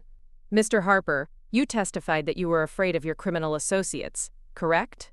"Yes, but this recorded phone call from last March shows you laughing about a victim who sent you $10,000 for a fake car accident. Does that sound like someone acting under duress?" Marcus listened to the recording of his own voice, joking with another scammer about how easily they could manipulate lonely losers into sending money. His face turned red as the jury heard him describing his victims in cruel, dehumanizing terms. "I was just trying to fit in with the group," Marcus said weakly. by mocking the people you were stealing from? I don't know why I said those things. Chen continued playing recordings that showed Marcus actively planning new scams, recruiting other criminals, and celebrating his financial success. Each piece of evidence further destroyed his claims of reluctant participation. The prosecution's rebuttal case was devastating. Agent Vale returned to the stand with additional evidence that had been uncovered during Marcus's testimony, including deleted text messages where he had coached other scammers on how to manipulate elderly victims. The defendant wasn't a victim of this criminal network, Agent Vale testified. He was one of its leaders. Our investigation shows that he recruited at least 6 other people into romance scam operations and provided training on psychological manipulation techniques. The closing arguments began on a Friday morning 3 weeks after the trial started. Prosecutor Chen delivered a powerful summation that focused on the human cost of Marcus's crimes rather than just the financial losses. Ladies and gentlemen of the jury, this case isn't just about money, Chen said. It's about trust. It's about love. It's about hope. The defendant didn't just steal $800,000 from his victims. He stole their faith in human nature. He took their loneliness and turned it into a weapon against them. Chen walked the jury through the evidence methodically, showing how Marcus had systematically exploited vulnerable people while living a comfortable life supported by their stolen money. The defendant wants you to believe he was a small player who got in over his head, but the evidence shows he was a predator who saw other people's pain as an opportunity for profit. He used his own wife's face as bait, turned his home into a criminal headquarters, and treated his victims' suffering as entertainment. Marcus's defense attorney made a final attempt to portray her client as a victim of circumstances beyond his control. Marcus Harper made terrible mistakes, Torres argued, but he's not the criminal mastermind the prosecution wants you to believe. He was a man struggling with financial pressure, who got involved with dangerous people and found himself trapped in a situation he couldn't escape. However, her argument was significantly weakened by Marcus's own testimony and the recordings that had contradicted his claims of coercion. The jury deliberated for 2 days before returning their verdict. As the foreman stood to read the decision, the courtroom was completely silent except for the sound of Margaret Chen quietly crying in the front row. On the charge of wire fraud in the first degree, we find the defendant guilty. On the charge of identity theft in the first degree, we find the defendant guilty. On the charge of money laundering in the first degree, we find the defendant guilty. The verdict continued for all 18 counts Marcus had been charged with. Guilty on every single charge. Marcus collapsed into his chair as the verdicts were read. His mother began sobbing loudly in the gallery. Several victims embraced each other, relief evident on their faces after months of uncertainty about whether justice would be served. As court officers prepared to take Marcus back into custody, he turned to look at me one final time. His eyes were filled with tears, but I couldn't tell if they were tears of remorse or just self-pity. I looked back at him steadily, feeling a mixture of sadness for the man I had once loved and satisfaction that his victims would finally see justice. Outside the courthouse, Detective Torres found me on the front steps where I was trying to process what had just happened. "How do you feel?" he asked. "Relieved," I said honestly, and grateful that the jury saw through his lies. "You should be proud of yourself," Torres said. "Your courage in coming forward and cooperating with this investigation made all of this possible. Those victims got justice because you were willing to do the right thing even when it cost you everything." As I walked away from the courthouse that afternoon, I realized that while the trial was over, my journey toward rebuilding my life was just beginning. Marcus would be sentenced in a few weeks, likely to decades in federal prison. The other criminal network members would face their own trials in the coming months. But for me, the legal process was finally ending, and I could start focusing on moving forward rather than looking back at the wreckage of my marriage and stolen identity.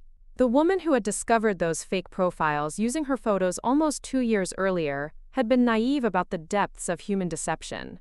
The woman walking away from Marcus's conviction was stronger, wiser, and more determined to build a life based on truth rather than comfortable lies. And that transformation, painful as it had been to achieve, was worth more than any marriage built on deception could ever have been. 3 months after Marcus's conviction, I stood in the empty townhouse that had once been our home, watching movers load the last of my possessions into a truck bound for Seattle. The house felt like a museum of a life I no longer recognized, filled with memories that had been retroactively poisoned by everything I now knew about the man I'd shared it with. The sentencing hearing had taken place 6 weeks earlier in the same federal courthouse where Marcus had been convicted. Judge Patricia Holbrook had listened to victim impact statements for over 3 hours before delivering a sentence that surprised even the prosecutors. 25 years in federal prison, with no possibility of parole for at least 15 years. Mr. Harper? Judge Holbrook had said, her voice carrying the weight of moral authority. You didn't just steal money from your victims. You stole their ability to trust, their confidence in human nature, their faith that love exists in this world. Some damage can never be fully repaired, and some betrayals can never be completely forgiven. Marcus had stood silently as the sentence was read, his shoulders sagging with the realization that he would likely spend the rest of his productive adult life in federal prison.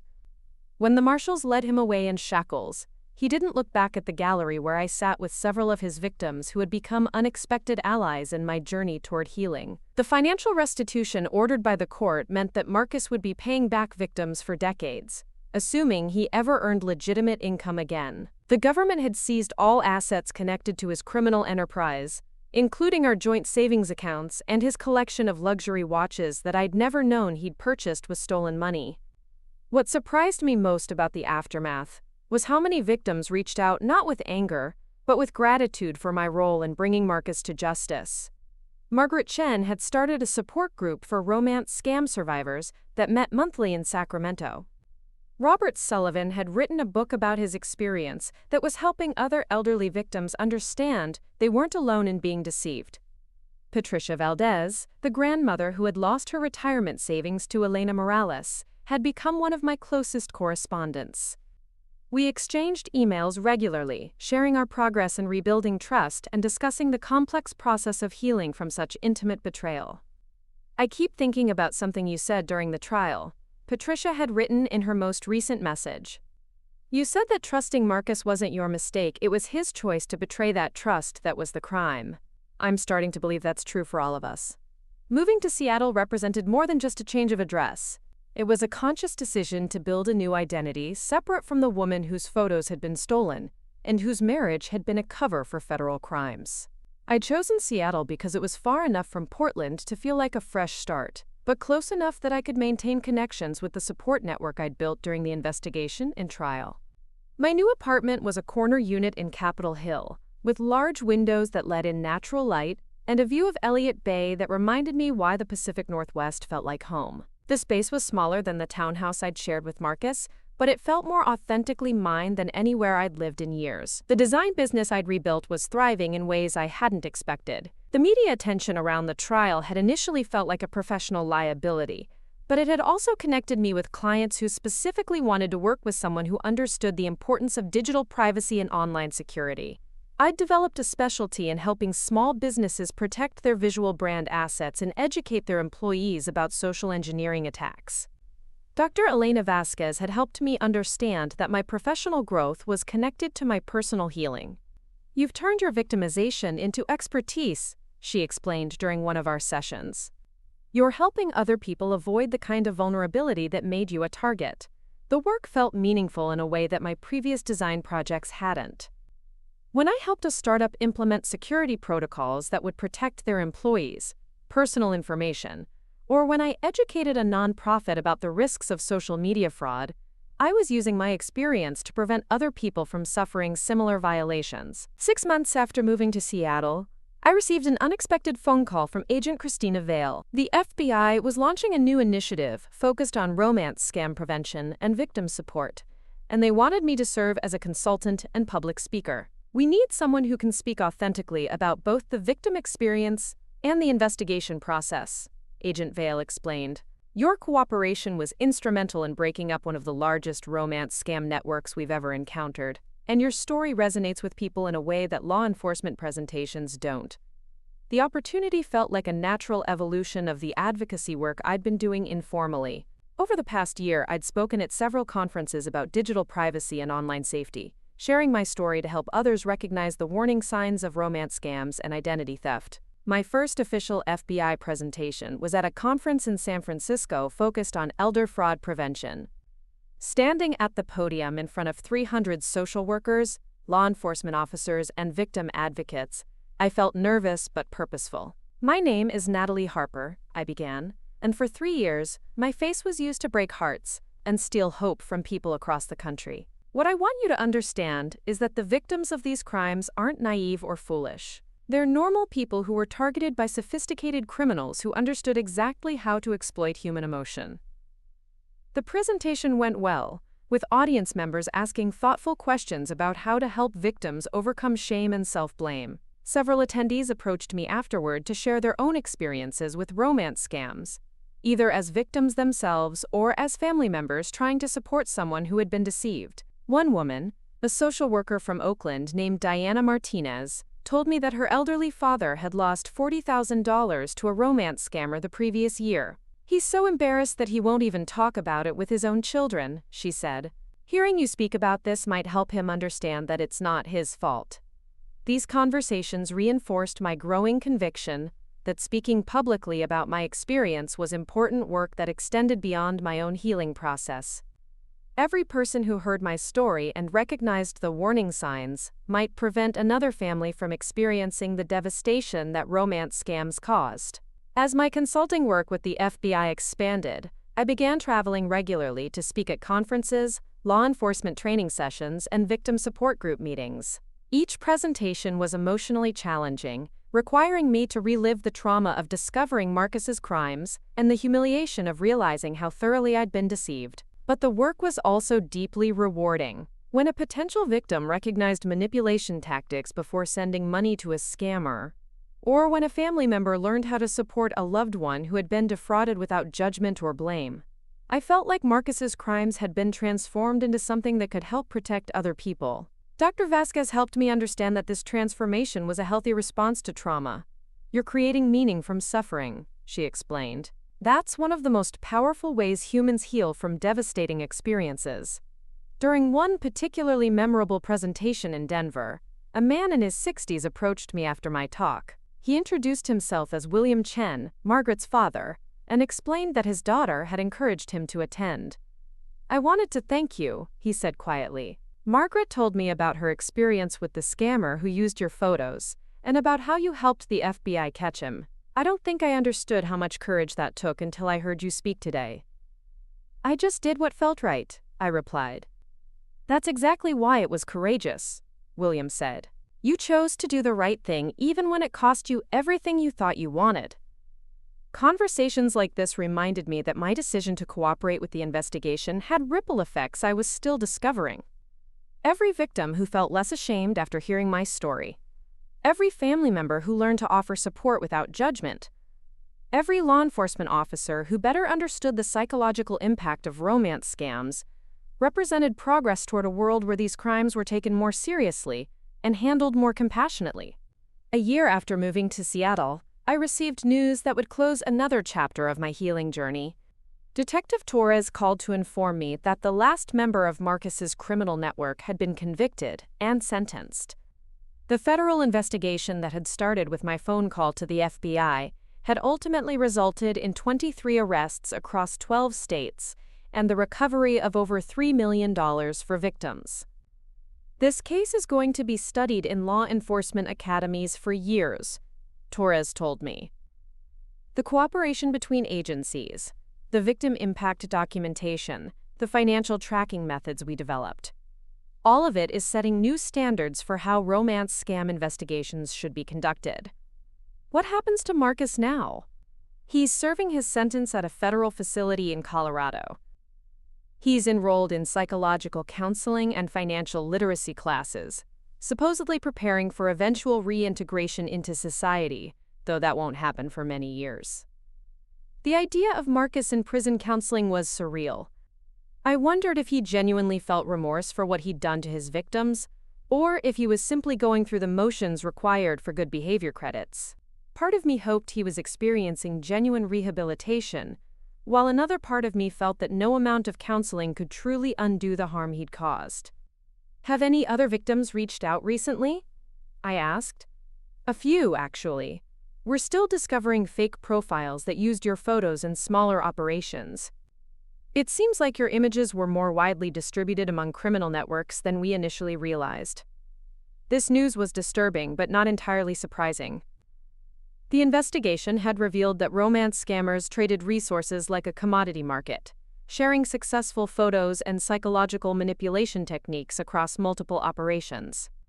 My face had become a valuable asset in this underground economy, used by criminals I'd never heard of to target victims I'd never meet. The ongoing discovery of new fake profiles using my identity had initially felt like a never-ending violation. Every few months, law enforcement would contact me about another scammer who had used my photos, another group of victims who associated my face with their financial and emotional trauma. But over time, I'd learned to separate my sense of self from the criminal use of my image. The woman in those stolen photos was me, but the fictional personas created around those images were entirely Marcus's creation. I wasn't responsible for the lies he told or the harm he caused, any more than a robbery victim is responsible for crimes committed with their stolen credit card. This distinction had been crucial to my emotional recovery. Dr. Vasquez had spent months helping me understand that taking responsibility for Marcus's crimes would only compound the trauma they had caused. You can't heal from something that wasn't your fault by convincing yourself it was your fault, she had explained. Guilt is only useful when it motivates us to change behavior that caused harm. Since you didn't cause this harm, guilt serves no constructive purpose. 2 years after Marcus's sentencing, I was invited to testify before a Senate subcommittee examining romance scam legislation. The hearing was focused on strengthening federal penalties for identity theft in online fraud cases and improving resources for victims of romance scams.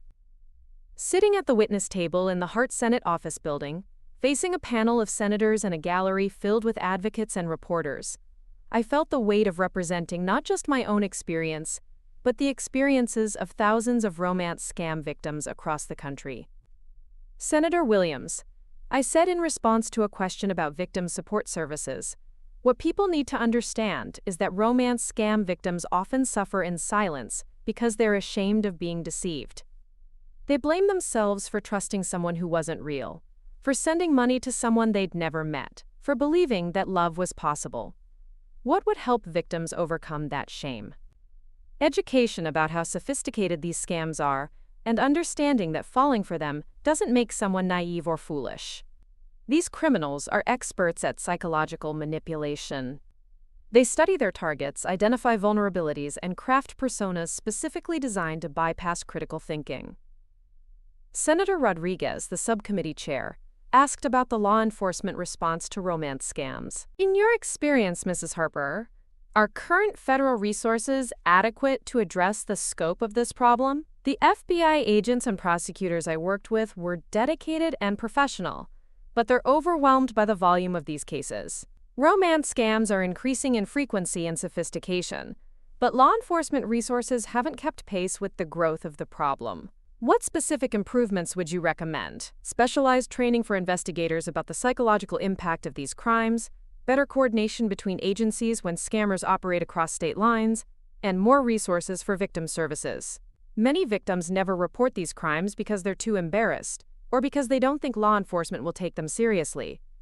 The hearing lasted 3 hours, with testimony from law enforcement officials, psychology experts, and other victims of romance scams. The senators seemed genuinely engaged with the issue, asking detailed questions about prevention strategies and victim support services. 6 months later, Congress passed the Romance Scam Prevention Act, which increased federal penalties for identity theft in online fraud cases, and established a grant program for victim support services. While the legislation wasn't a complete solution to the problem, it represented progress toward taking these crimes more seriously and treating victims with the compassion they deserved. My testimony at the Senate hearing led to additional speaking opportunities at law schools, psychology conferences, and victim advocacy organizations. Each presentation was an opportunity to educate people about the realities of romance scams and to honor the experiences of victims who didn't have platforms to share their own stories. During a presentation at Georgetown Law School, A student asked whether I ever regretted my decision to cooperate with the FBI investigation against Marcus. Never, I replied without hesitation.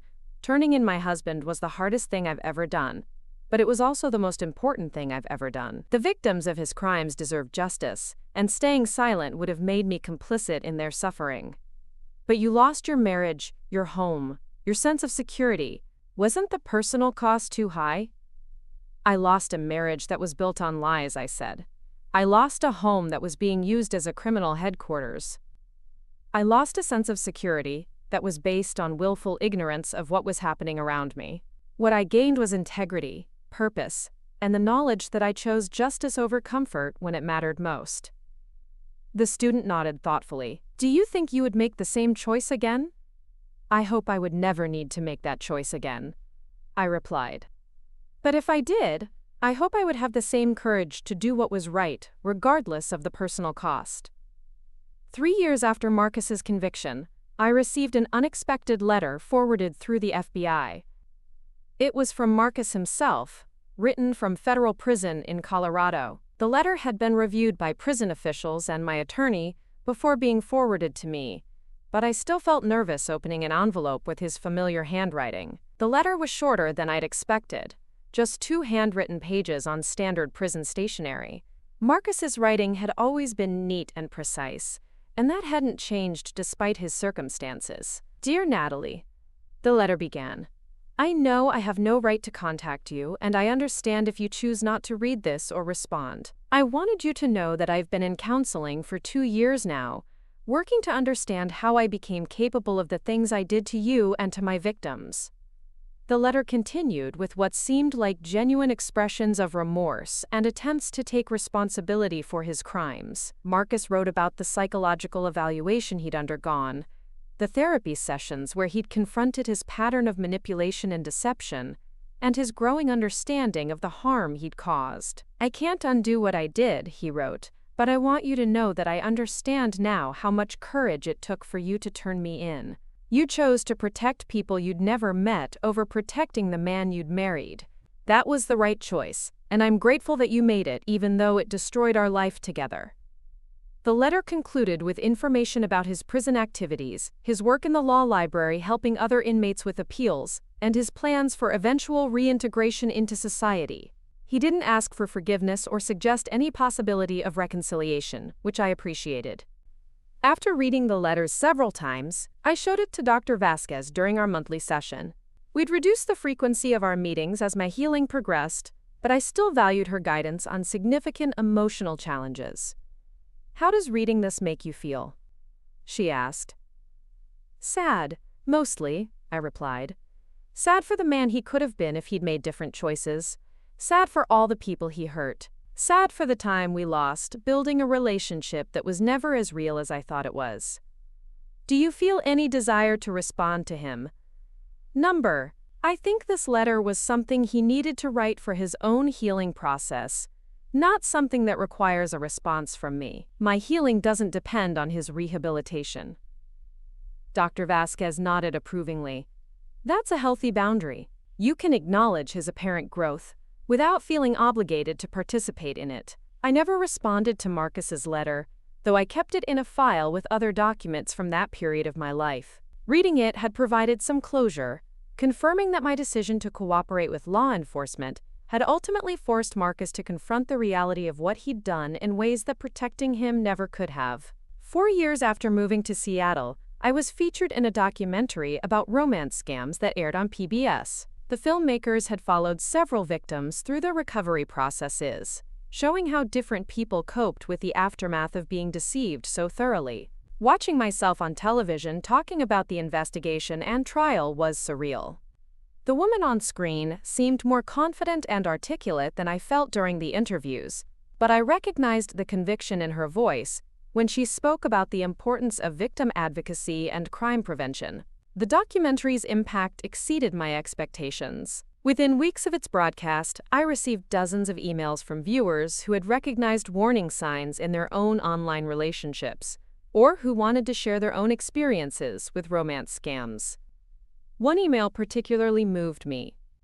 It was from a woman named Carol Stevens in Phoenix, whose elderly mother had been targeted by a romance scammer, using photos stolen from social media. After watching your documentary, I recognized the patterns you described in my mother's recent online relationship, Carol wrote. She had started talking about sending money to help her new boyfriend with various emergencies. Your story gave me the language to talk to her about romance scams without making her feel foolish.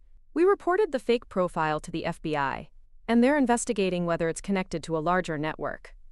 Stories like Carol's reminded me why speaking publicly about my experience remained important even years after Marcus's conviction. Every potential victim who recognized manipulation tactics before losing money, every family member who learned to offer support without judgment, every law enforcement officer who better understood victim psychology represented progress toward a safer online environment. The consulting work I'd been doing with the FBI had evolved into a broader practice focused on fraud prevention education. I worked with banks to train employees about romance scam warning signs, helped dating platforms develop better security protocols, and advised technology companies about protecting user privacy. The work felt like a natural extension of my design background, except instead of creating visual communications, I was designing educational programs that could protect people from becoming victims of sophisticated fraud schemes. 5 years after the trial, I was invited to speak at the annual conference of the International Association of Chiefs of Police. My presentation focused on victim-centered approaches to romance scam investigations, emphasizing the importance of treating victims as allies rather than obstacles in the investigative process. After my presentation, a detective from Miami approached me with a question that had become familiar over the years. How do you help victims move past the shame of being deceived? He asked. By helping them understand that shame belongs with the criminal who chose to deceive them, not with the victim who chose to trust, I replied. Trust is a fundamental human need. The problem isn't that people trust, it's that criminals exploit that trust for profit. The detective nodded, taking notes. That's a helpful way to frame it. I'll share that perspective with our victim services coordinator. Conversations like this reminded me that changing how society responds to romance scam victims required ongoing education of law enforcement, victim advocates, and community members. The shame and self-blame that victims experienced weren't just personal struggles. They were cultural problems that required systemic solutions. As I prepared to leave the conference, I reflected on how much my life had changed since that October morning when I first discovered fake profiles using my photos. The woman who had called the FBI in confusion and fear had evolved into someone who could speak confidently about trauma recovery and victim advocacy. The transformation hadn't been easy or quick. It had required years of therapy, support from unexpected allies, and a conscious decision to create meaning from suffering. But standing in that hotel lobby, surrounded by law enforcement professionals who were committed to protecting vulnerable people, I felt proud of the journey I'd taken and optimistic about the work still to be done. 6 months later, I received news that brought a sense of completion to my story. Detective Torres called to inform me that the last appeals filed by Marcus's criminal associates had been denied. Every member of the romance scam network had exhausted their legal options and was serving their federal sentences. This case is officially closed from a prosecution standpoint, Torres said, but the impact of your cooperation will continue for years. The investigative techniques we developed are being used in cases across the country, and the victim advocacy protocols we implemented are becoming standard practice. What about ongoing victim support? The support group networks that developed during our investigation are still active. Margaret Shen's organization in Sacramento has helped over 200 romance scam survivors. Robert Sullivan's book has sold thousands of copies and raised awareness about elder fraud. Patricia Valdez started a scholarship fund for financial literacy education that's already awarded grants to 12 community organizations. Hearing about the continued impact of the case was deeply satisfying. The victims of Marcus's crimes had transformed their trauma into advocacy, creating resources and support systems that would help other people avoid similar exploitation. As I hung up the phone with Detective Torres, I realized that my story had reached a natural conclusion. The legal proceedings were complete, the criminal network had been dismantled, and the victims had found ways to rebuild their lives and help others. But my work in fraud prevention and victim advocacy would continue, because the need for education and support remained constant. Romance scams were evolving with technology, using artificial intelligence and deepfake videos to create even more convincing deceptions. The next generation of victims would need advocates who understood both the technical sophistication of modern scams and the emotional complexity of recovery from intimate betrayal. Standing in my Seattle apartment that evening, looking out at Elliott Bay as the sun set behind the Olympic Mountains, I felt a sense of peace that had been elusive for years. I had built a life that was authentically mine, based on choices I could be proud of, rather than comfortable illusions I was afraid to examine. The woman whose photos had been stolen to create fake identities had reclaimed her real identity as someone who chose courage over comfort, justice over convenience, and truth over willful ignorance. That woman was someone I could respect, someone I could trust, someone I could be proud to be. And that transformation, painful as it had been to achieve, was worth more than any marriage built on deception, any security based on lies, or any comfort purchased with willful blindness to suffering I had the power to prevent. The next morning, I woke up to sunshine streaming through my apartment windows and the sound of seagulls calling over the bay. I made coffee, checked my email, and found a message from a victim's advocate in Portland asking if I could speak at a conference next month about resilience and recovery after identity theft. I smiled as I typed my response, accepting the invitation and already thinking about what message would be most helpful for that audience. The work continued, the advocacy went on, and the woman whose face had been stolen to break hearts across the country was now using her voice to help heal them. That was a story worth telling, a transformation worth celebrating, and a future worth building one presentation, one conversation, one educated victim at a time. Up next, you've got 2 more standout stories right on your screen. If this one hit the mark, you won't want to pass these up. Just click and check them out.